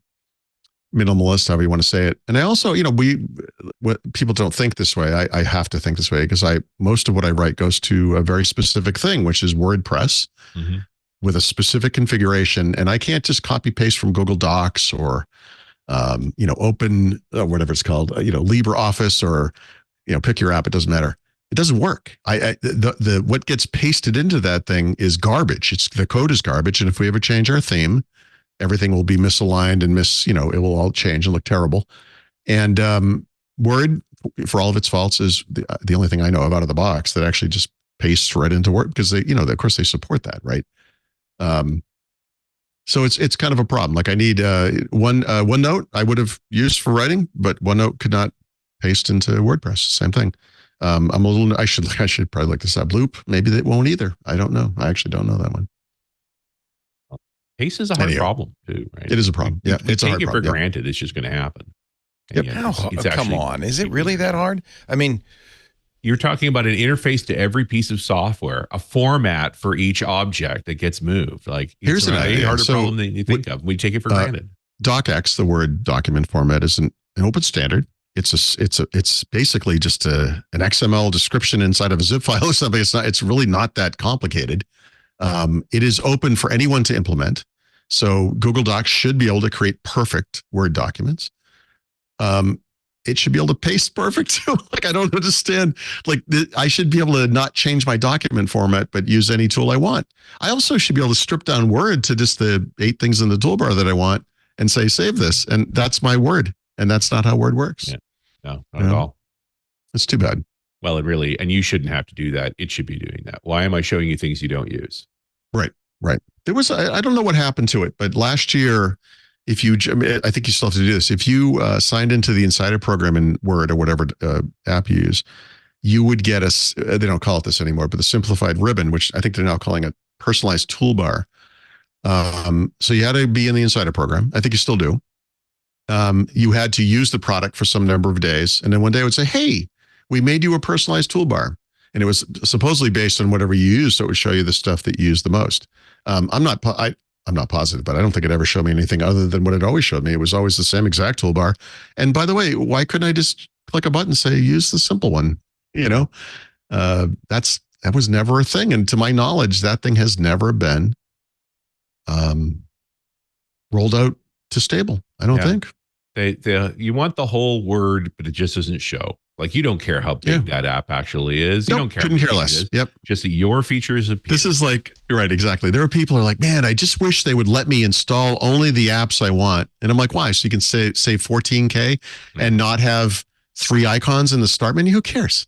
Yeah. You're not, there's no size to those things. No. The size is Office. It's like the size is going to be the same. It's basically, right? I mean, it's like the EXEs. What you're complaining about is looking at an array of controls, like you're in the cockpit of a 747 and saying, where's the one I want? Yeah. When you write, Paul, for your books, do you write in Word? Yep. Why? No, the books I write in Visual Studio Code. Really? Yeah. Because Visual Studio Code is in many ways a perfect tool, by which I mean you can configure it in any way known to God. You can make it look like Microsoft Word, by the way. That's one plugin. But I have a series of extensions of plugins or whatever they call it that are designed for Markdown specifically. Yeah. But also there's a thing in there, if you use Terminal, I forget what they call this thing, but it's Control-Shift-P in Visual Studio Code, and it's like a palette, like a the palette. Command palette, I think it's the name. Palette, yeah. And there's an extension I use that outputs to HTML that I installed for this purpose. So I can go from Markdown to HTML. It's just it's one keyboard command and a click, and then I paste it into WordPress. But I have to do it in. If people are writing, they don't want Word.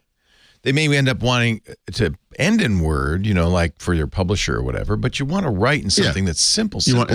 Exactly. That's exactly right. And then export it in a way that your publisher or your CMS can use. I just briefly, I'll tell you what I did do was I started using a Markdown editor called Typora, which has been around for a long time. I love Typora. Yeah. Paid for it. The problem is it doesn't spit out clean HTML code, but it does have a command in its toolbar called copy as HTML code. There's no keyboard shortcut. So I went into the JSON configuration file and I added one, Control M. And now I can Control M instead of Control C. And what I've copied is perfectly clean HTML code. Nice. So when I paste into WordPress, it's perfect. I don't have to do anything extra. I just have to remember Control M, because if I Control C it, I'm screwed. Right. So because that thing is not good. Because there's something about Markdown you think these are such simple markup languages. You would think this would be very straightforward, but they try to apply styles. And my point is that Word is really a business tool, not a writer's tool. It could be a writer's tool if it's too much. Yeah, it's just too much.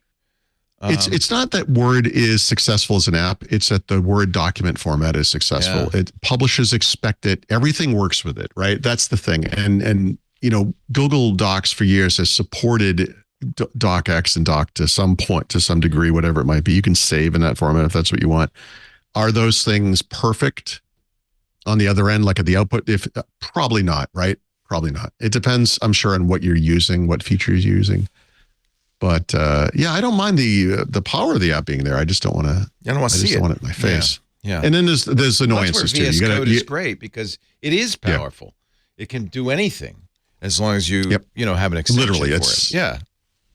Oh, it's unbelievable. The success of Microsoft Teams is very much like this too. Microsoft Teams obviously has a base set of functionality. It's pretty big, but they did the App Store thing and the extension model, and you have these Teams apps, hugely successful. Browsers work this way, right? You add functionality through extensions, which can blow things up, but it kind of puts it on you, which is why I find Edge so offensive, because they bloated that thing. And it really should be a stripped down, very Spartan browser, if you will, that you can say this, but not this and this. And I wish they did that. I would probably use it if they did, but they don't. Yesterday, Steve was talking about the fact that Edge keeps running in the background at all times. It has a little. That is, by the way, just like everything. Browser. It is not just browsers. I mean, Zoom does it. Everybody's starting to do that, and it really bugs me. These little stubs that are always running.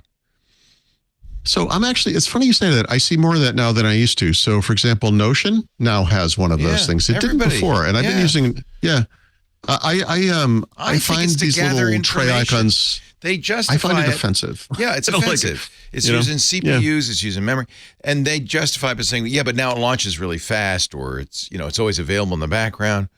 But really, I think it's to spy on you. I think it's just to keep an eye on what you're doing and to have a presence. I'm sorry, are you taking notes in another app? Yeah. Excuse me. What are you up to?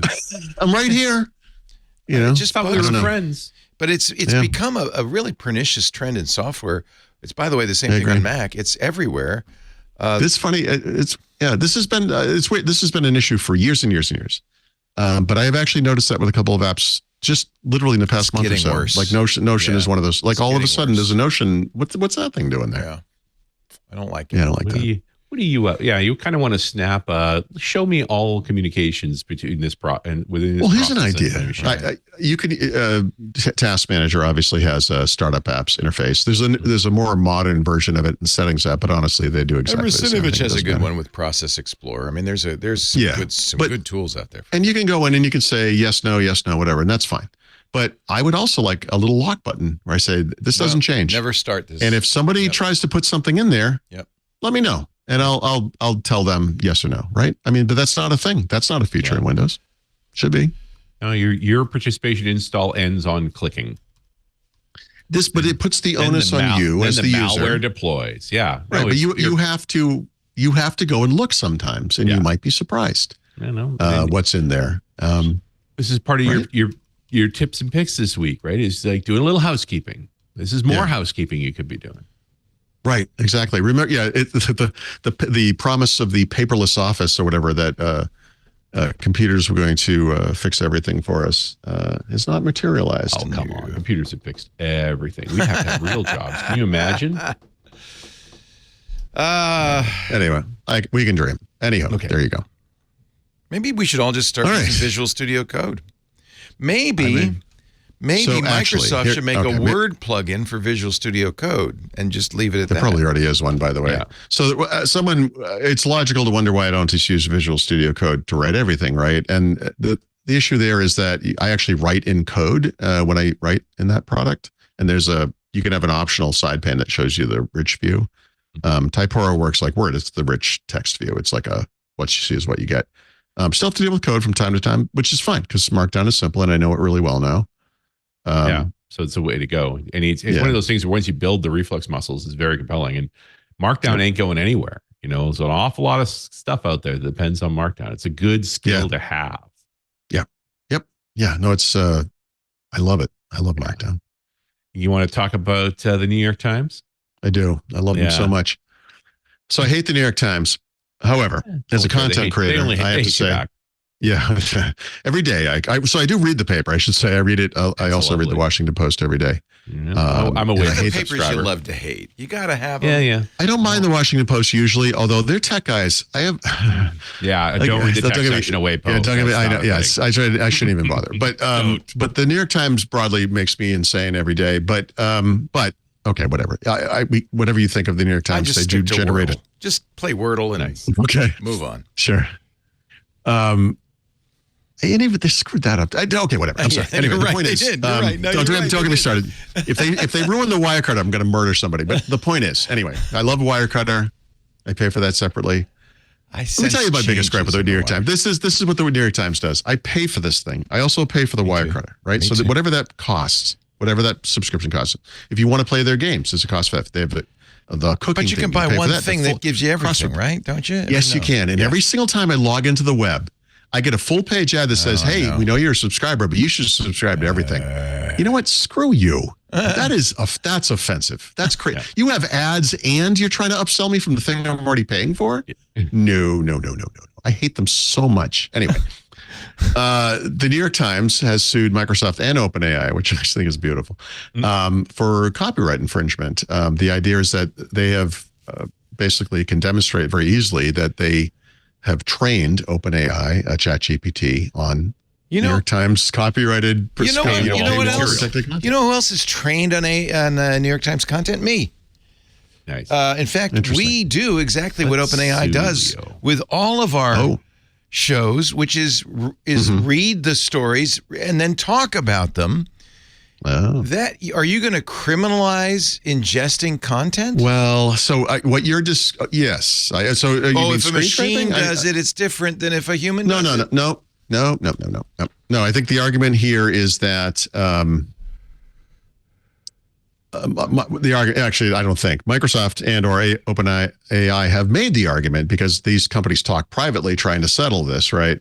That they are doing some sort of a transformative, there's a transformative process that occurs where we are digesting your content, but the thing we're spitting out is not your content. It's a discussion about whatever topic that was informed by your content, to which the New York Times says, excuse me, look at these verbatim side by sides where you're literally taking our exact content that we charge people to read. You're making the fair use argument. Like what Leo does exactly when he references a New York Times article is in fair use. By the way, because it's editorialization. Even if I read a paragraph verbatim, it's still fair use. Yeah, because you editorial. And incidentally, as Mike Masnick points out, the New York Times does this to other journals too. They want to criminalize their own behavior. I think you're overreacting here, Leo. I think this is. I don't think that's what this is at all. Actually, yeah, I think this is they don't. That's an unintended consequence. They want to have a carve out because they're special, and they're not special. They want to have a carve out because what they do is expensive, and they create unique, content of their own that they charge people for. And they would like to be paid for this if it's going to be used for this purpose. This is actually the closest comparison I think there is for this is what Google did with news publishers, big and small, from around the world, where they were just screen scraping and putting the results into search. And publishers started suing them and governments started going after them. So now there's this thing called Google Publisher or whatever that has an agreement with every content publishing house on the entire planet. And every month there are multiple blog posts about how we've reached a new agreement with someone else who creates their own content.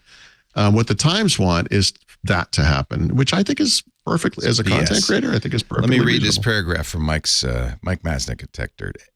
The larger point is, if the New York Times wins, well, the New York Times might face its own receiving end on lawsuits. The New York Times is somewhat infamous in the news world, and you might verify this or not, for using other journalists' work as starting point and building off of it, frequently without any credit at all. Okay. If the New York Times successfully argues that reading a third-party article to help its reporters, quote, learn about the news before reporting its own version of it is copyright infringement, it might not like how that's turned around by tons of other news organizations against the New York Times. If this is a common creator's argument that somehow something I'm doing is special in a way when a machine does it than when a human does it. That's not it. That is not it at all. No, the point is verbatim copying and You're saying publishing somebody might go to under your own paywall. Somebody might go to ChatGPT instead of reading the New York Times? I'm saying that the New York Times has demonstrated that they spit out verbatim copy from the New York Times to but it's still people fair that are use. paying them it's still fair use if it doesn't have an economic impact on the New York Times. Nobody's going to read the New York Times by going to ChatGPT. Oh, that's like saying no one's going to read the New York Times on the internet, which is what people probably did say 20 years ago. No, it's not like that. It is a little bit like that. You would be nuts. Look, go ahead and use ChatGPT and try to get the New York Times story. You're not going to get it. No, you're not going to get it. Just because the New York Times was able to configure some prompt to get that, you are not going to be able to read the New York Times on ChatGPT. That's not the usage of it. Well, and if that's not the usage, then it's fair use. Leo, if somebody was taking your podcast and just republishing them. But it's not republishing them. That's the thing. New York Times claims it's republishing them. It's not. It's transformative use. And I tell you, it is a slippery slope if the New York Times wins this, which, by the way, they're not, because every single court has held again and again that whatever an AI does with that content is transformative use. It is fair use. So I think the end result is actually going to be just that there will be a settlement and that the New York Times will be paid for this use. And that's what it really wants. And the lawsuit was a measure it had to take because they could not reach an agreement as to what this was worth. That's something they've come out and said. Unfortunately, we tried in good faith. Google has opened this can of worms by paying some journalism sites, and I think actually OpenAI has done it as well. Sites. And I think OpenAI has as well. And so unfortunately, they've opened Sure. this can of worms. I wish they had just said, no, this is transformative use. This is no different than a human reading. It's a tough thing. It's a tough one. That's a tough one. I don't know. You're anthropomorphizing software there, Leo. Like it's not. No, like they're saying there is something specially different about a machine doing this than a human. That's not true. That to me doesn't really make that's not really I think the there's point. something especially different about a human doing it than a machine. But in general, what is the using difference? Technology. The regent of Harvard was just fired for plagiarizing, and if you look at what that plagiarism was, it was nothing. This is way more blatant than what that woman did. I don't know. I mean, I appreciate these rules need to be pressed against. I don't know which way this is going to go, but if we don't have this pressure, it is going. You can't wait till it's over. The problem with technology is it moves so fast, and then some market disappears. It's not like journalism in general or newspapers specifically have been doing great recently, right? Well, that's the argument, but I think that's a bogus argument. Like, we have to save the creators. We're also going to see both sides of this because the Japanese are going the other way. Right, like they are more and more opening up. Everything is fair. Anything touched by an AI is open to use. And I think that's correct. A real question, just a real question of what's going to happen, what's going to happen to creators, right? Like the experiment is taking place. Right. And it could be destructive. We don't know. It's going to be interesting, but the Times has gone through the near-death experience of all news is free. I have a goofy little blog of my own, right? So let's say I'm looking at my news feed and some site that does what I do says, hey, Microsoft announced something today. And I go to, and of course, what I seek out is the original Microsoft post. I don't want to go to base it on whatever they write. A lot of these goons don't even link to that. So I got to go search it, or I think about like, okay, where could it be? What blog? We went through this on the show the other day. Yep. And I found the original Microsoft thing. And then I write a story based on what Microsoft has said. Do I owe that original thing that was in my feed some sort of credit because that's where I saw that this happened? Or does that not matter? I mean, there's a little ethical debate, but I mean, that's the 1 pixel tip of this giant iceberg of what is ethical and or legal. And I don't know. I think the New York Times is right to want to be compensated for their content being used. I think you're insane, but okay. I don't think you want that to happen because I think you would be regret it in the long run. The New York look, they created some examples. I want you to go to ChatGPT and try to, get the New York Times out. That's a lot of work from a third party to do that. They're not that I don't even know the content. Well, that's my point is that these are specious examples the New York Times is providing.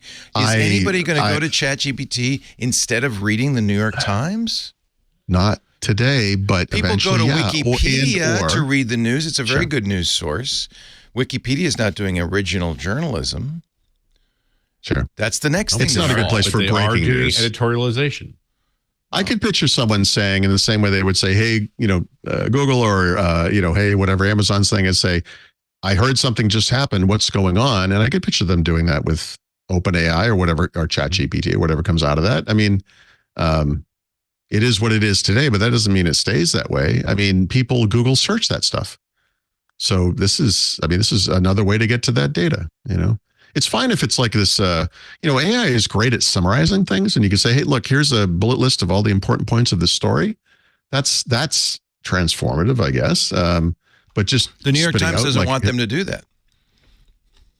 No, I could see that. If I were OpenAI, I would say, well, screw you, New York Times. We won't ingest your stuff. Won't use your data, right? They should not ever pay for this stuff. That's a big slippery slope. They made a mistake. Wow. All right.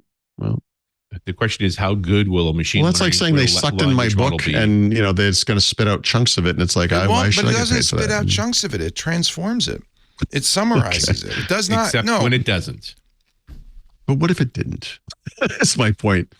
Stable Diffusion ingests a lot of different artists, and maybe it can create something that looks just like Thomas Kincaid, the painter of light. But Anyone Thomas Kincaid would have no justification. Yeah. Exactly. They would have no justification because that's how every painter works.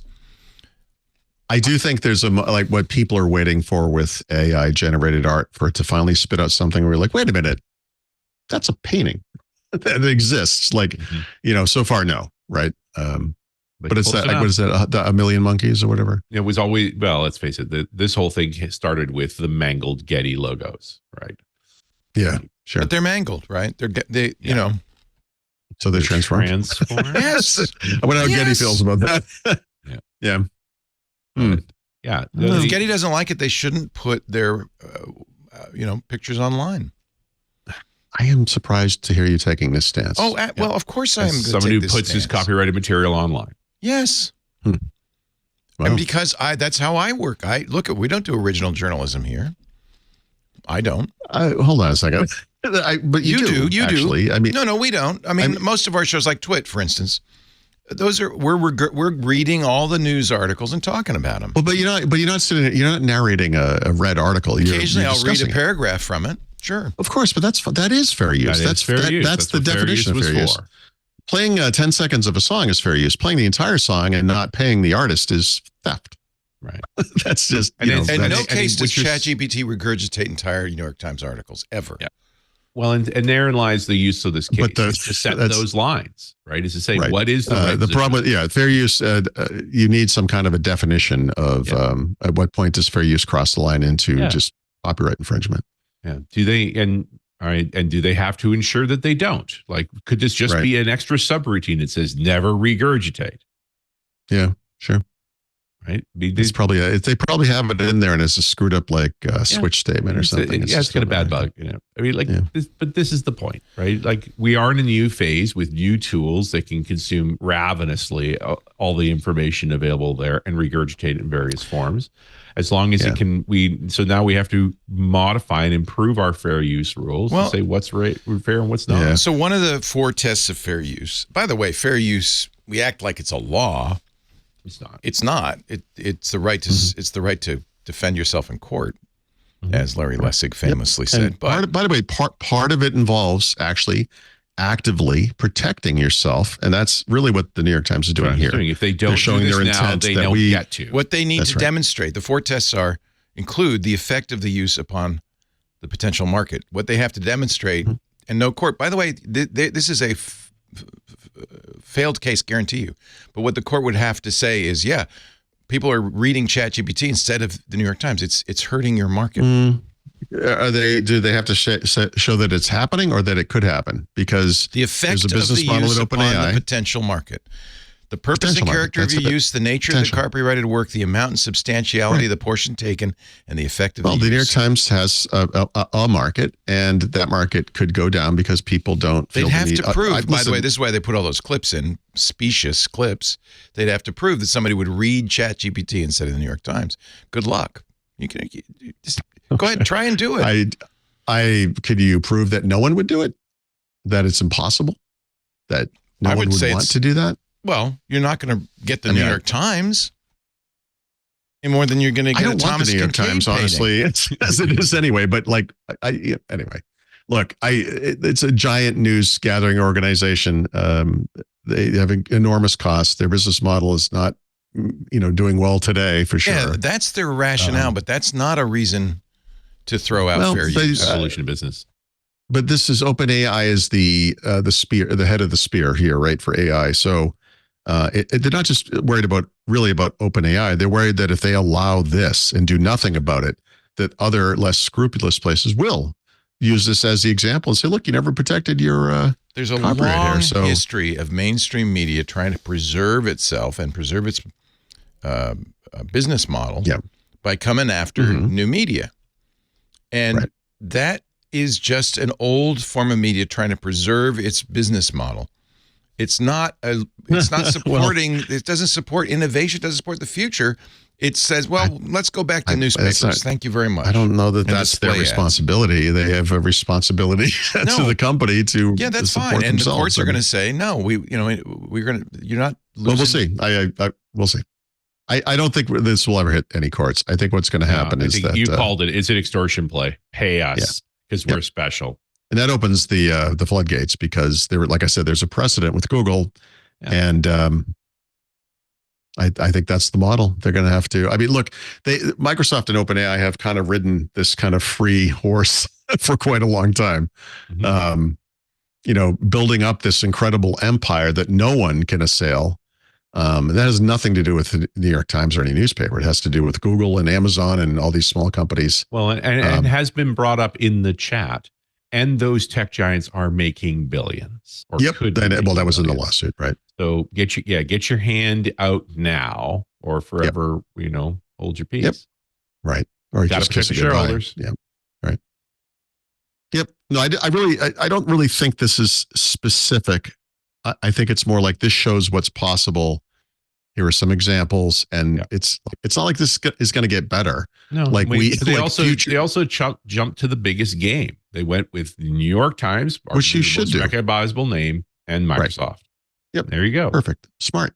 I think it was smart. It's about and everything to lose, because whatever whatever precedent. Well, what if they do lose? What happens? I mean, it's just the way it is right now. So, whatever. I mean.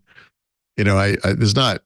You'll lose whatever money it costs you to make this case happen and pay the lawyers, I guess. But it's not like the New York or Microsoft or OpenAI could like countersue them for damages or something. They're so it's not. It's I think this was. I'm surprised they didn't reach an agreement, frankly. Well, and I'm sure exactly. I'm sure Microsoft now they're playing court step chicken. Yeah. Yep. Yeah, I mean, this is what could have happened in the Epic Google case, because these guys, the terms that Epic wanted were what it is already doing for Spotify. Like all it had to do was just be agreeable and do that thing. Yeah, we're like, but they're playing this game. We want to ride out those revenues as long as we can. Yeah, the difference between Spotify and Epic, by the way, is that games are something like 85% of the revenues that app stores make. Music is not. So that's the rationale there. Incidentally, the other thing that's telling in this lawsuit is that the Times is demanding a jury trial, because they know a judge will throw it right. An emotional play, yeah. But if you only go with the facts, you're not going to win it. Yep. Yeah. Well, that's their right. They could win in front of a jury, because the jury's going to say, "Oh, the poor New York Times." I'm sure. I don't know that. I'm sure they seem very powerful to individuals. I don't know. But having this resolved would only strengthen the ability to build LLMs, because it adds certainty either way.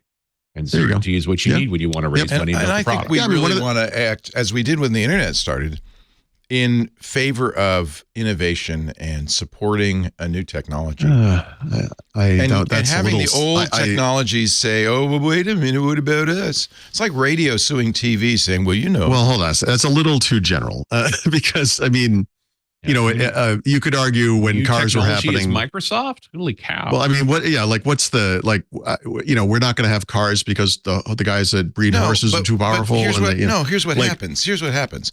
Microsoft and Google and OpenAI agree. They pay licensing fees, which kills innovation where it really is supposed to and needs to happen in open source. And that all you're doing is solidifying the power of big tech. Who's responsive? But you're talking. This is very vague. Like New York Times, OpenAI, Microsoft. None of them have any responsibility to open source. Like they all have business models. Right. Which is why this is a terrible lawsuit. Because if they succeed, either in court or by getting a licensing agreement, the only people at disadvantages is open source AI development, which is the most important thing right now. Period. Wow. Okay. So GitHub CoPilot is out, and CoPilot Chat. CoPilot's been out for a while, but CoPilot Chat's the new part. In a story I think we can all agree on, at least GitHub CoPilot has been around for a couple of years. I think 2.5 years, probably something like that. This is $10 a month for individuals, which makes it one of the more inexpensive AI subscriptions.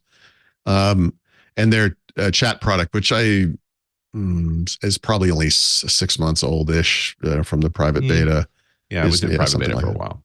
Yeah, is now generally available. And this is just one of those beautiful examples of where AI really makes a lot of sense, because anyone who has developed written any software code will tell you that they've run into a roadblock at some point every day, probably.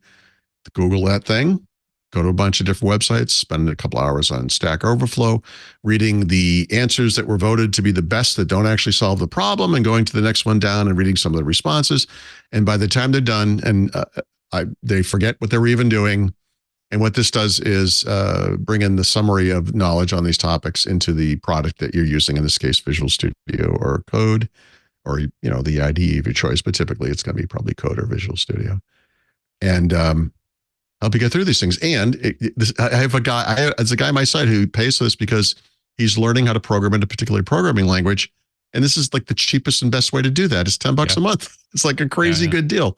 You could use it to take this block of code that's in C# and convert it into Perl or whatever language, Java or something.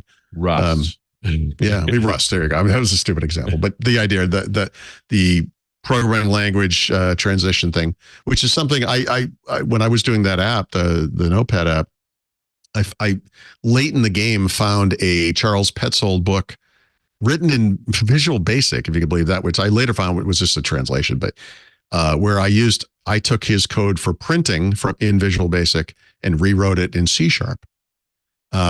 And I can tell you that was a couple of wasted weeks of my life, and that would be something, I would be really good at. Tool would just do for you now. Yeah. Yeah. I mean, of all of the Copilot conversations, because I'm very much in a phase on the Run As and .NET Rock side where it's like, show me the money. Don't tell me the possibilities. Just show me working projects. So the consistent success story has been GitHub Copilot. That developers are loving it, but now I'm hearing PMs looking at the multi-sprint stat. So after a year of the team up to speed on this is the difference. More frequent check-ins of code that works. It needs less remediation. Like generally fewer blockers. So it's great. The PM view is code quality is a big thing. There may be even code style standardization kind of things, right? Where, if you're writing prompts that encourage a style, it's one of the interesting angles for GitHub in general is to get more enterprisey, where a set of enterprise architects can, declare a style, and anybody working inside of that enterprise account would then get that style. That doesn't exist yet, and it should. I hope Charles Petzold sues you for taking his Visual Basic code. He can't. I gave him credit. Oh, well, that lets you off the also hook. The book is out of print. And the book's out of print. It does actually let me off the hook. So, and then also this kind of came out of nowhere. Microsoft never announced this was happening and didn't announce it when it happened. But over the past week, they've released a standalone Microsoft Copilot app on Android and then on iPhone and iPad. It looks and works exactly like the web product, and like the Microsoft, the Windows 11 sidebar, whatever you call the Copilot sidebar. Although it's the full Copilot experience, so it also does the creative stuff. It's not just the, it will create pictures and do all that kind of stuff. It does have one thing that I don't believe is in any of the Copilot products yet. Yeah, it's ChatGPT-4, right? It might go a little more slowly, right? There's no payment required to use the app. I'm sure there will be a what do you call it, like a limit to how much you can do in a day and yada yada yada. But it's pretty much the full deal. I mean, honestly, it's kind of a great way to access these capabilities. Like if you want to steal the New York Times, for example, it's a really portable way to do that. I defy you to do that. Yeah, I was going to say you could. I did. Feel free to tell me to go after myself. That's fine. Nice. I installed Copilot right now on my Android phone, and it came with, "Hi, I'm Bing. I'm here to make your life better with artificial intelligence." Yikes! Yeah, there's so many things wrong with that sentence. That's funny. I am Bing. Oh, Hi, I'm Bing. Anyway. No, you're not. I think this was a smart move on their part because no one's going to download the Bing app to do this. This is it's built into the Edge app in many ways too, and on mobile. The funny thing is that it immediately restarted and changed that. It says, "Hi again. I'm happy to help you with anything. How can I make your day better?" Again? I'm just kidding. With Bing, de-emphasize. Yeah, I didn't. Yeah. I didn't. I know you thought I said Bing. I didn't really mean it. Just kidding. Yeah, sorry about that. That's offensive now, right? Bing. Yep. Sorry.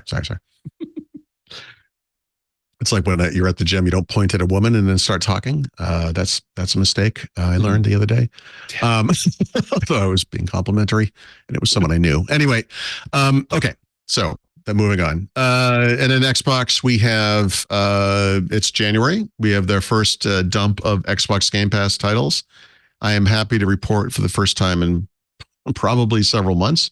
Not only do I recognize most of these games, I actually want to play some of these games. So, for example, Resident Evil 2, the remake version, is coming out toward the middle of the month. This is I guess it's like technically third-person remake of with all new graphics and sound and all that stuff. That looks awesome.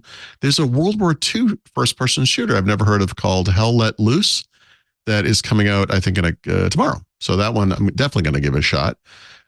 Assassin's Creed Valhalla, which I have played. In fact, I don't think it was on Xbox. I don't remember where I played that. I played it a little bit. We Happy Few, which has got kind of a Clockwork Orange vibe to it. To me, I don't know what it is really. So that's Those Who Remain. There's actually a lot of good games here. Wow. So this is not even getting into the Activision stuff. Yeah, I know. This is just the first half of January, so that's looking good. So that's good. I haven't been able to say that in a while. Most months are, but a couple of times. Usually it's twice a month. You kind of look at the list. You're like, oh, what's going on here? But yeah, that stuff looks great. Microsoft confirmed. Actually, we might have talked about this last time. I can't remember, but sometime in the middle of late December, whenever it was, they announced or revealed, confirmed really, that Bobby Kotick was leaving on December 29th. So he's gone. That lingering sulfur smell will dissipate in time. So we're free of that nightmare. Yeah. I mean, he'll be missed. He was such a great guy. Or something. I don't know. There was a story. I don't remember when this was from. Maybe sometime in November. But Sony had reached out to PlayStation customers who had purchased content from Discovery, which is that TV channel, for lack of a better term, and said, "Hey, sorry, because of our licensing deals with this company, you're going to lose access to that content. We're not paying for that anymore." A lot of people complained. Yeah, I bought this. Where is it gone? Bought with air quotes. This is the problem. You didn't read the part where bought was in air quotes. Yeah. I'd like to see there be outs when this kind of thing happens. There often aren't. Honestly. I'm disappointed that we didn't get a class action from it. It seemed like the perfect chance. Maybe that was, and maybe that's why they've changed their mind, because they finally saw the writing on the wall and went, "We're headed towards a class action that could really complicate this for everyone." To be clear, this is not in perpetuity. No, you said 30 months. It's going to be at least 30 months. Yeah. So that's not quite 3 years, but yep.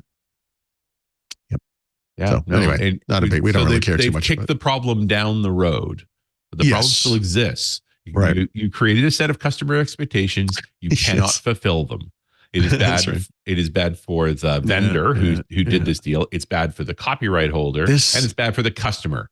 You made a mistake. This has happened in different places, different ways. Remember the original version of The Martian audiobook was read by R.C. Bray, and I don't know what happened. There was some disagreement between the publishing company and that.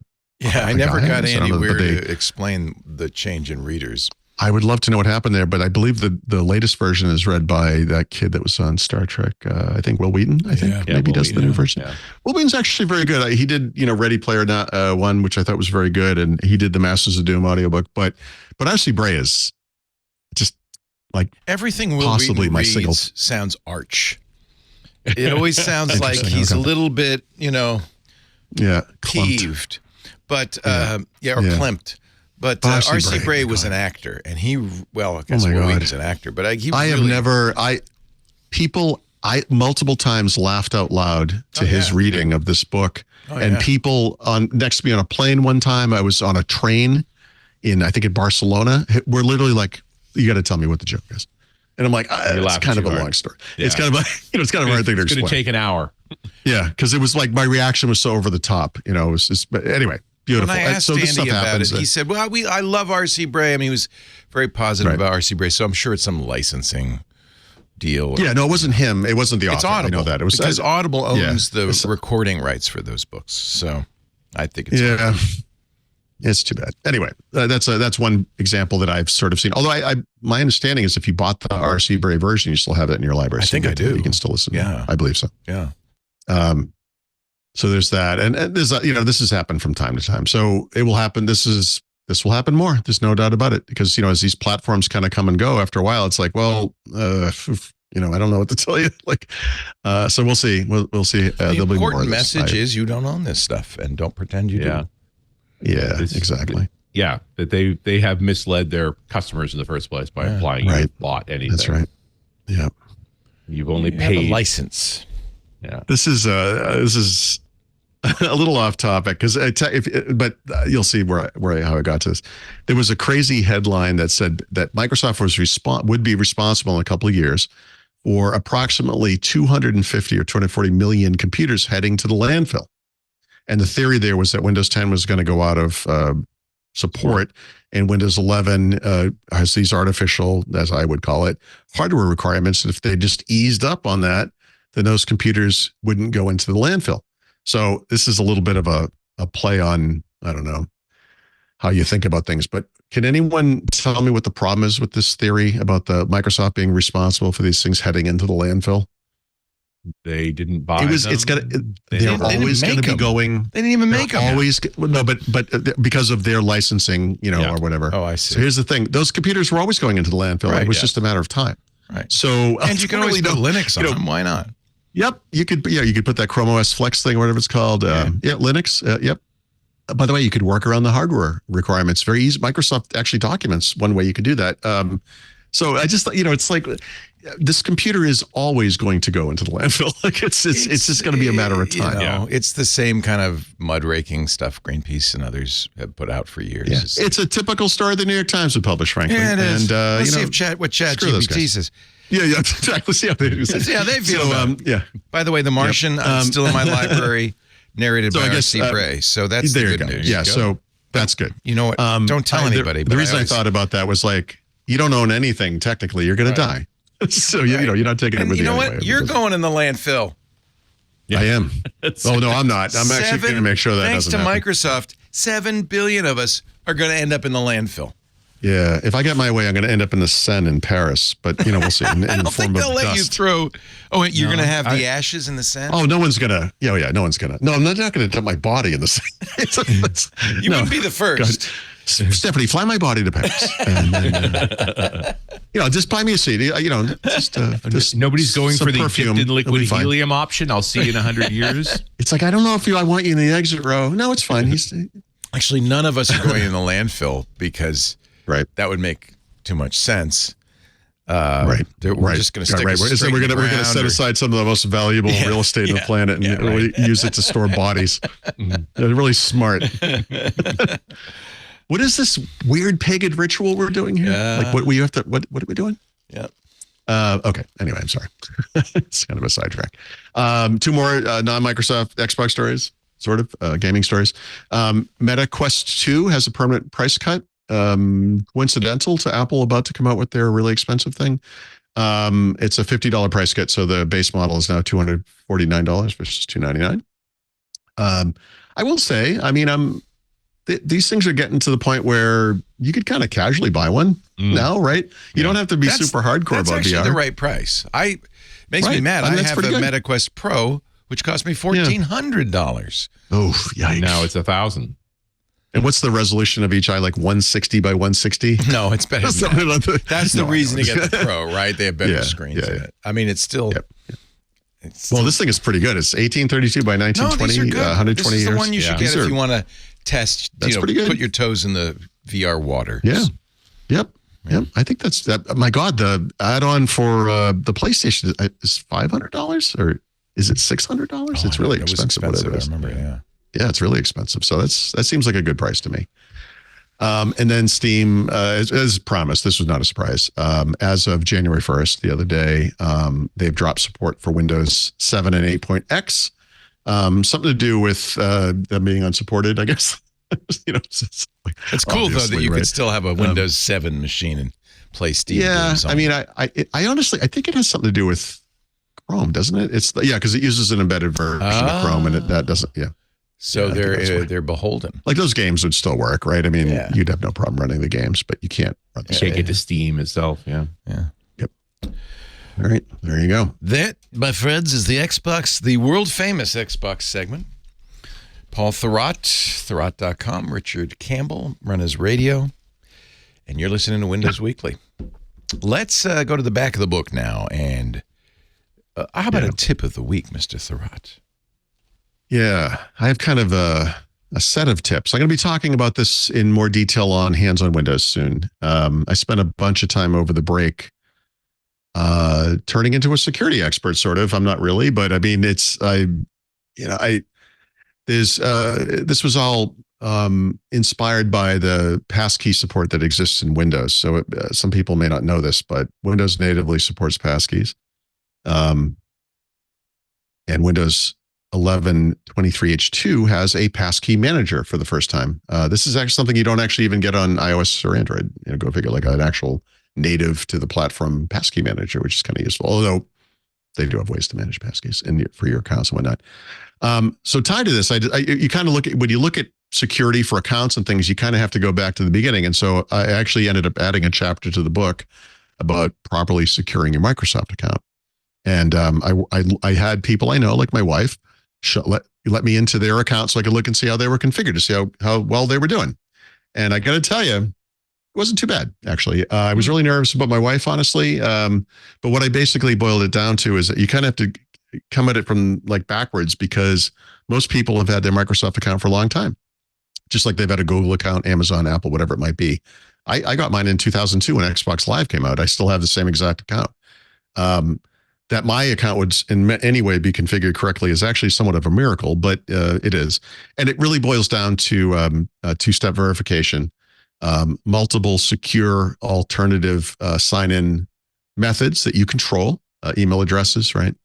Especially are good. An authenticator app on a phone that's locked down with biometric security. Perfect. That's basically the story. But you should probably I recommend people reading the article. There's a whole thing you really want to do, because one of the scary things, like, this is probably not true of everybody. We could all do this right now together collectively as a group. But if you go to the Microsoft account website, account.microsoft.com, go into security dashboard and look at advanced security, there is in there a activity monitor or activity list or whatever. You can see your sign-in attempts. And I got to tell you, I got a lot from China, Vietnam, Russia, Germany, UK. I am not in any of those places. They've all failed, and that's good. Also, Microsoft's smart enough not to constantly throw me up prompts, right? It can tell probably using AI, I don't know, when to prompt and when not to prompt, right? So these are failed login attempts. I got so an it's doing a MFA pretty good job there. on the weekend. What is it? So somebody you enabled it on the weekend. Yeah. It's like, it's this is job your one, login right? code, and I'm like, I didn't ask for that login code. But Yep, as soon as this you happens. say I didn't ask for that, it doesn't bother you again. Yeah. The thing that's weird is on the Microsoft account website, and when you go into the security dashboard, they don't actually give you a link to report these things. You can't report them. It's only when it gets through to you that you can report it. So I thought that was a little interesting. But yeah, two-factor or two-step verification, as Microsoft calls it, with the Microsoft account. There's a similar scheme for Microsoft Worker School account. Obviously, your organization has to enable it. I was amused to discover. As an administrator, it will relentlessly pester you to enable it. Like, it's not every single time you open up the M365 admin client, if MFA is not on by default, it's like, listen. I have never hated myself more than those times I've had to go into the Microsoft 365 admin console and try to find a feature to enable. And this was an example that I found it, by the way. I was pretty proud of myself. So I enabled this as an organization of one. I did enable this in my I almost said tenant. It's not a tenant. It's just my domain or whatever. Anyway, so you do that. So that's job one. Just a little interesting thing about passkeys real quick, because the passkeys are another topic. Windows does natively support them. If you think about it from a convenience perspective, security has to be secure, but it also has to be convenient. People don't like, taking extra steps and everything. You really kind of need to.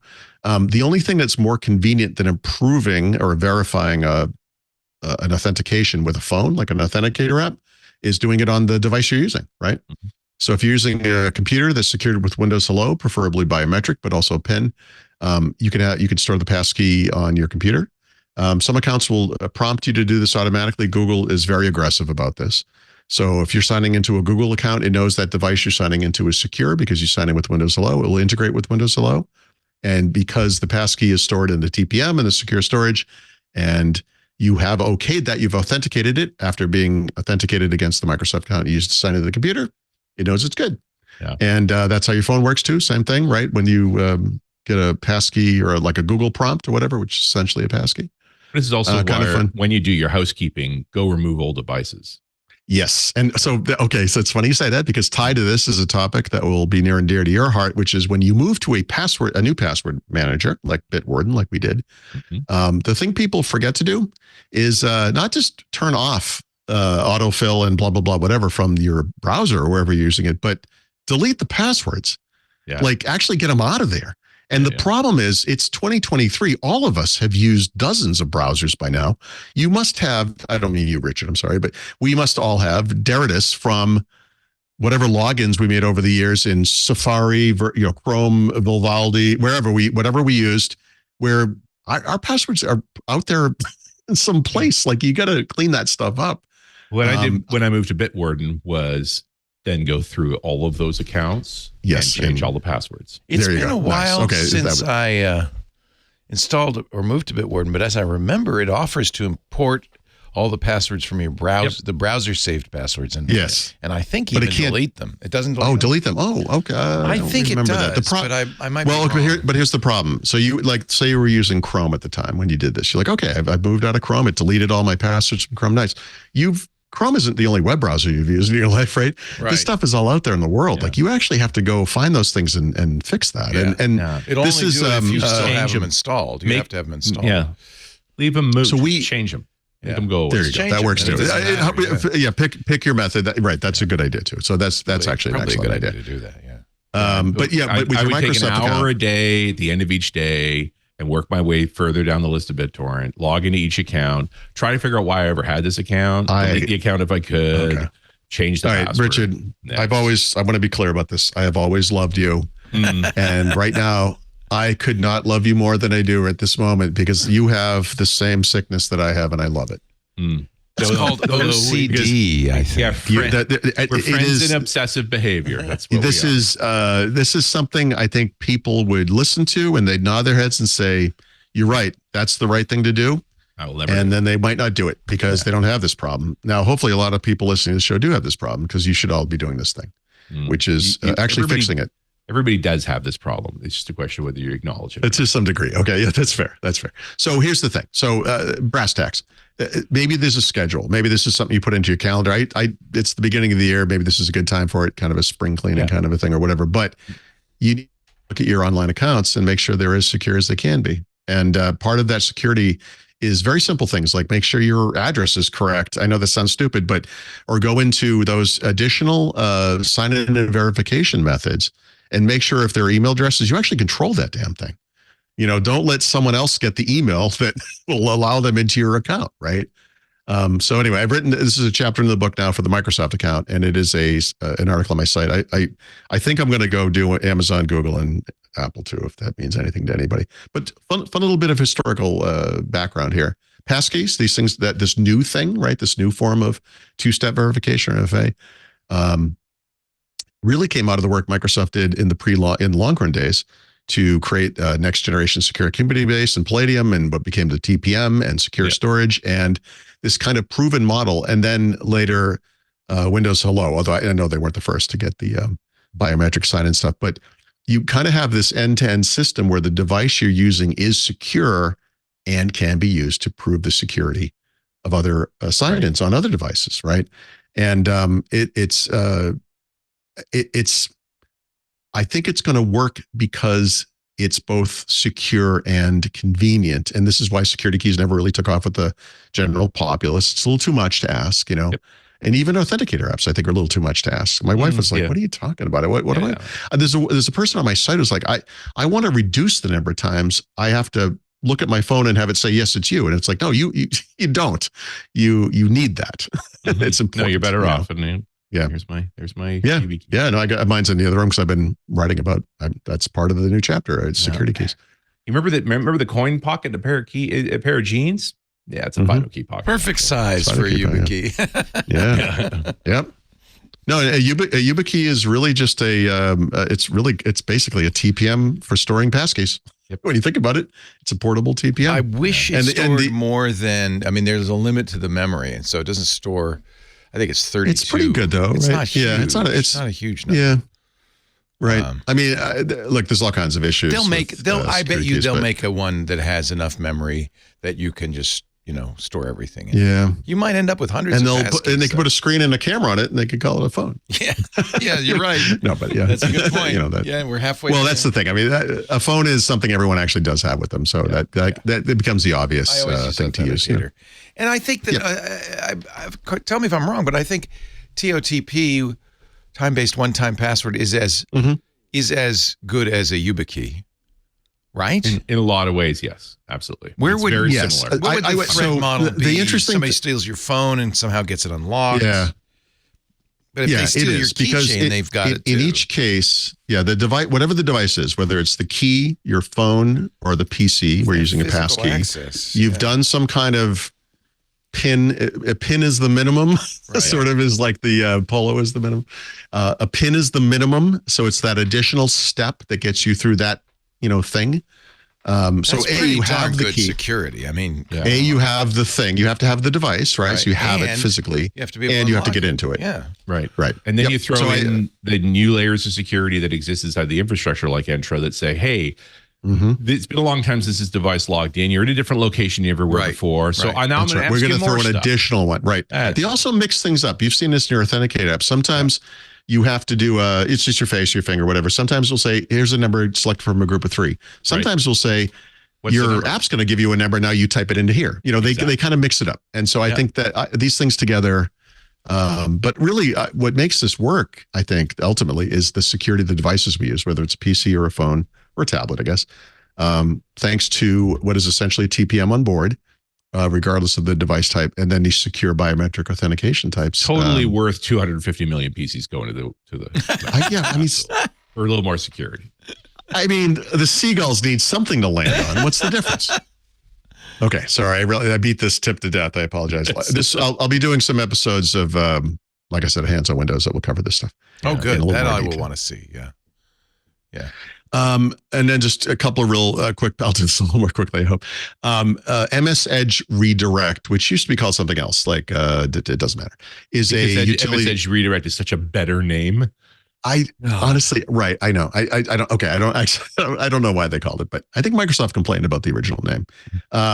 They're one of those utilities you can install that will prevent Windows 11 from ignoring your choice. Right when you launch a widget story, it goes to Edge even though you use Chrome or whatever. Right? So this is one of those ways you can get around that. They've added a feature to the latest version called Europe Mode, which is hilarious. And EU mode, right? Yeah, it's so like the EMMA or whatever, EMEA mode, whatever. And it allows you to enable all those features they're enabling outside of inside of the EMEA, no matter where you are. So it's very interesting. Related to this, this is kind of fascinating. Microsoft enables those features that it's only going to supposedly bring to Area via a plain text file that's in the System32 directory in your computer. And it's a JSON file, which is very easily human and machine readable. And it's very easy to edit. You have to take the file over. That's not actually a big deal.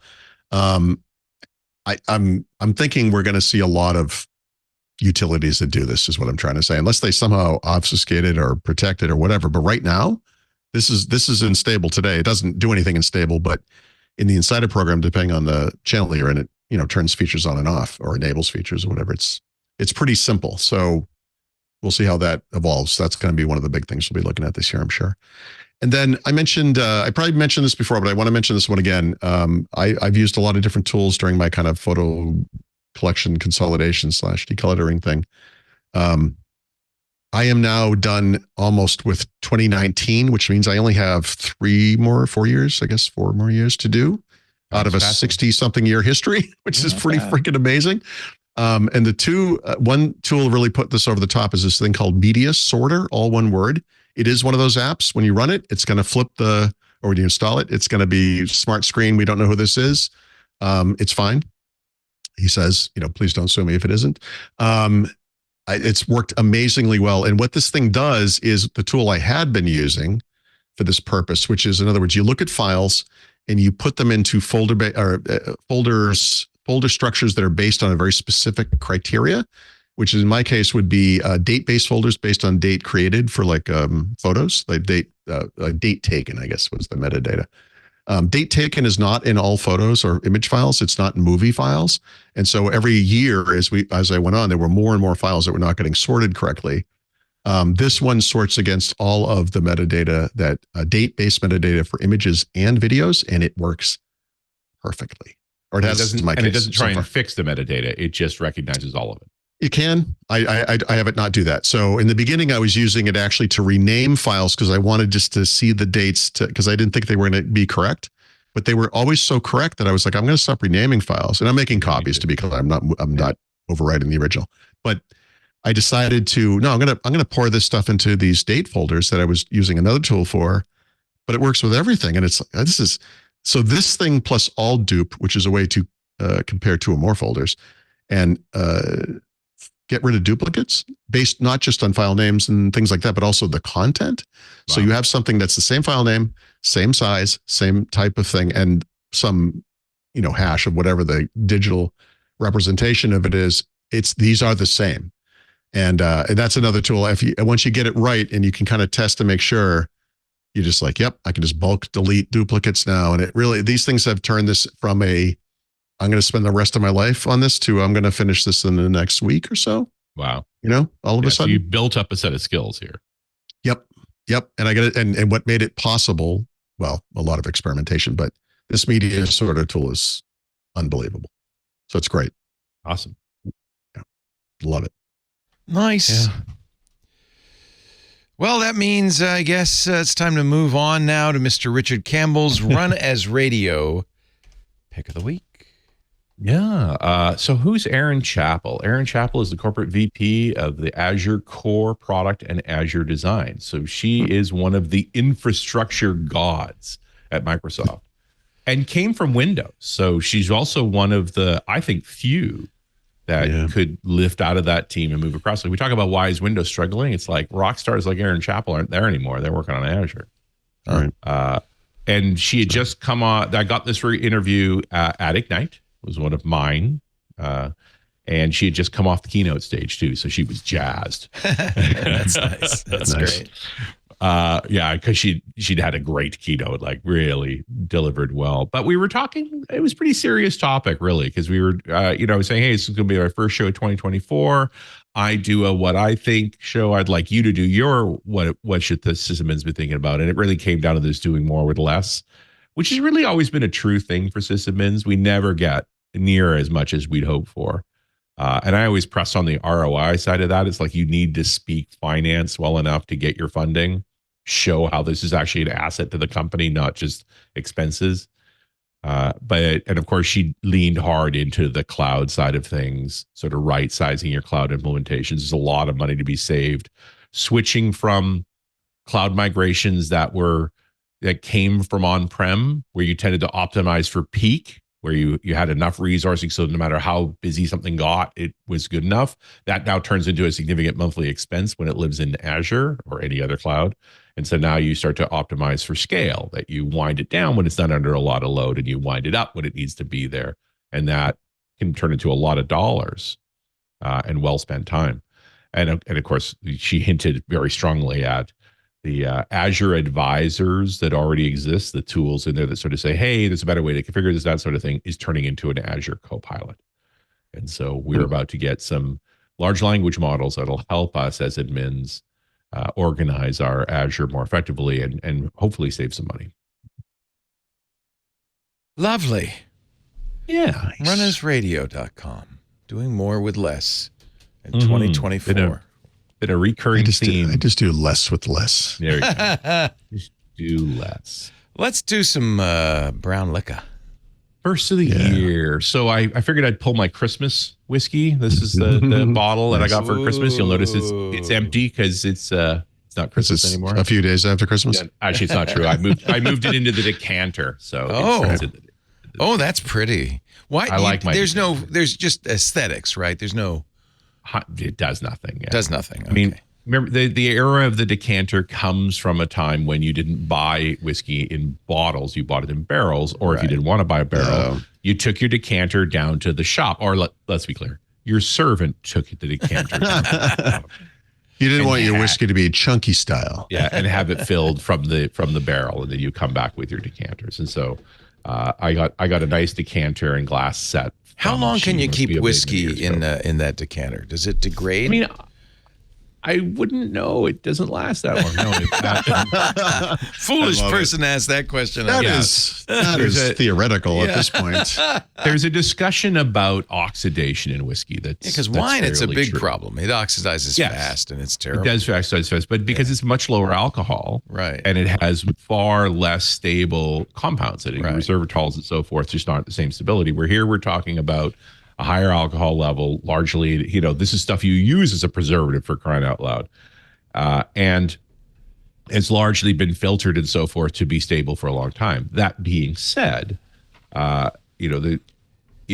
keeping it for years is unwise because it does oxidize. We talk about flavors being muted. So I have done the trial of, hey, here's a Bowmore 25 that I got 2 years ago. It's been sitting at half a bottle for a year. I bought a new Bowmore 25, granted a different malting, it had to be, and tried them side by side. And the newer bottle is brighter, like the flavors are more intense. The one that's been sitting for a while is down. So how long do you keep a bottle of whiskey? Less than a year. And my real point has always been, if you're down to below a half a bottle, drink it. Sit down with a friend and finish it. Just drink it. Right. Yeah. Right. Preferably not alone, because that leads to bad behavior. It's like the Nike phrase, just but drink it. Yeah. Just drink it. Your liver a little off. Anyway, I never talked about Elijah Craig before. And so I thought, and this is Small Batches was the original Elijah Craig edition. And it says right on the bottle here, Elijah Craig, father of bourbon. Wow. Yeah. That's a big statement for such a little bottle. Also, are you going to let that go unchallenged? Why? Certainly not. Oh, interesting. So today's conversation is about, what is that? Now, to be clear, Elijah Craig is a real person, or was a real person. He was born in 1738 in Virginia. He's a real old person. Yeah. This is, pre-revolution, that kind of thing.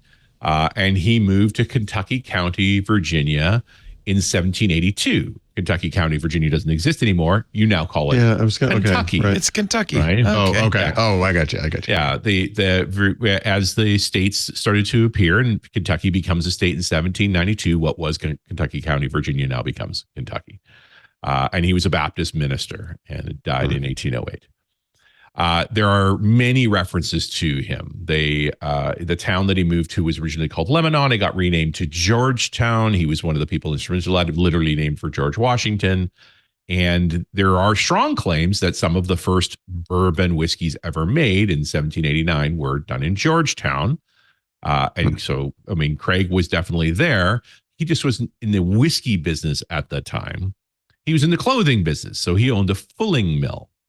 You may wonder what the heck a fulling mill is. A fulling mill is something that is part of the process of making woolen cloth. Remember, but it's the 1700s, and the Industrial Revolution really hasn't landed yet, right? So this is the manual way to make woolen clothing, which involves large barrels and people stomping in barrels filled with wool and urine. The process of fulling is to drive out the oils from the wool to turn it more into cloth, because when it comes off the animal, it's covered in lanolin and a bunch of other impurities. And so you strip it out. And by the way, this has been going on for thousands of years. So you're talking about the most mature version of fulling, which was these large plants. And they had more mechanization and so forth. But shortly after that, it would evolve sharply. But some of the first whiskey was made in a fulling mill, likely that Craig had built, because it had much of similar equipment. It had mechanisms for heating and for cooling and so forth. There's lots of whiskey makers in that area at that time. The water was very soft, coming through limestone, and was ideal for it. Was Elijah the first? Probably not, but he was certainly in there. There is another apocryphal story associated with Elijah Craig, that he was responsible for charred barrels.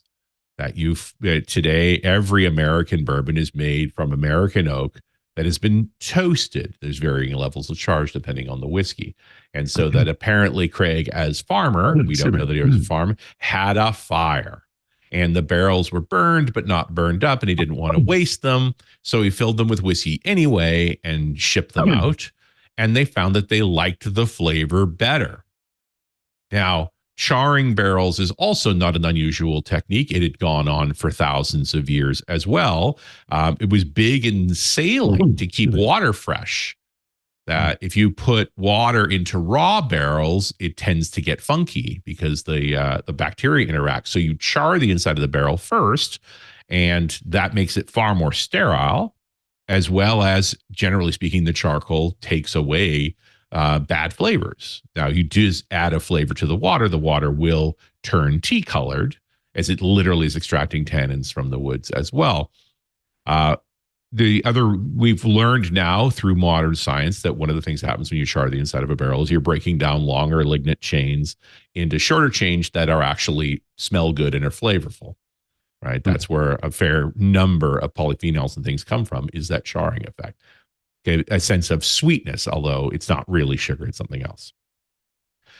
But and the point being, like, if Elijah Craig was in the whiskey making business in the 1780s, where's his whiskey? Because I got one here.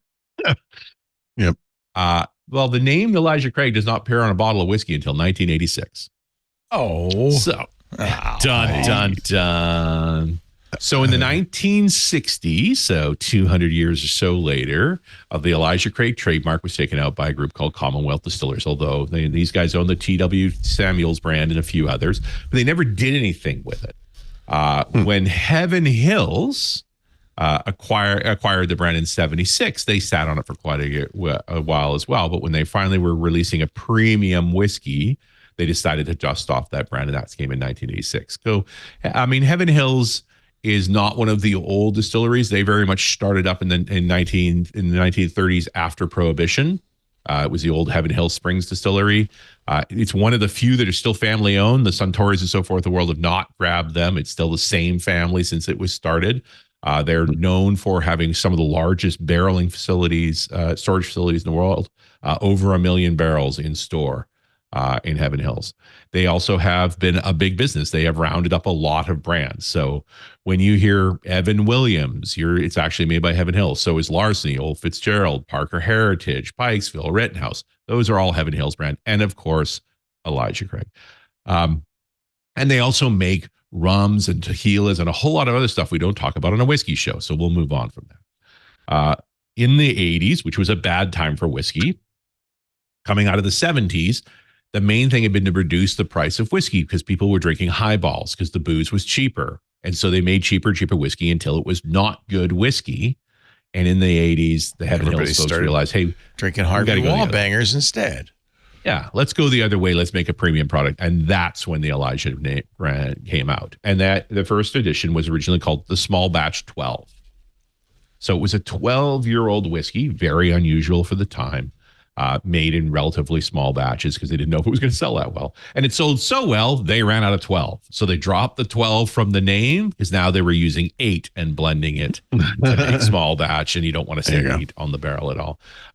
And then they got, it got fancy with it. As whiskeys became more popular in the 2010s, they started making barrel proof editions. So a few times a year, they release individual barrels of Elijah Craig at barrel strength, and you could get them. And this is one of the ones you could custom order, like if a company wanted a barrel, that kind of thing. They also did old editions, 18s, so 20s, 23s. Our favorite restaurant does this. They buy barrels. Yeah, it's a way to make a premium product. You can buy them from Maker's Mark too. There's a few that do that. But the killer about Elijah Craig, buy a barrel of whiskey? Absolutely. We could totally do a TWiT barrel. You'd have to really like the whiskey. Well, here's how many Friday, bottles I have a couple of barrel? Elijah Craig Manhattans. This is a thing. Yeah. Typically, a typical barrel, if we go for a proper aging, it's going to be between 200 and 300 bottles. So, I mean, the way you do this is we offer it up to the club, and then we go pick a barrel. Right? We wait for it to age, and then we have it bottled with a custom label, and everybody gets one. Oh, that's a great idea. Yeah, it might be fun. How long would we have to let it age? Well, it depends on the whiskey we pick and what age. We're going to go. The whole point of doing this, Leo, is then we have to make a trek to the distillery to sample some barrels and pick one. I believe you have to do it in person. That's the way it goes. I love this idea. Yeah. I know people would want the Richard Campbell barrel, There you go. Pick that whiskey. But to close this piece out, what's the most important part about this whiskey? What's great about it? What?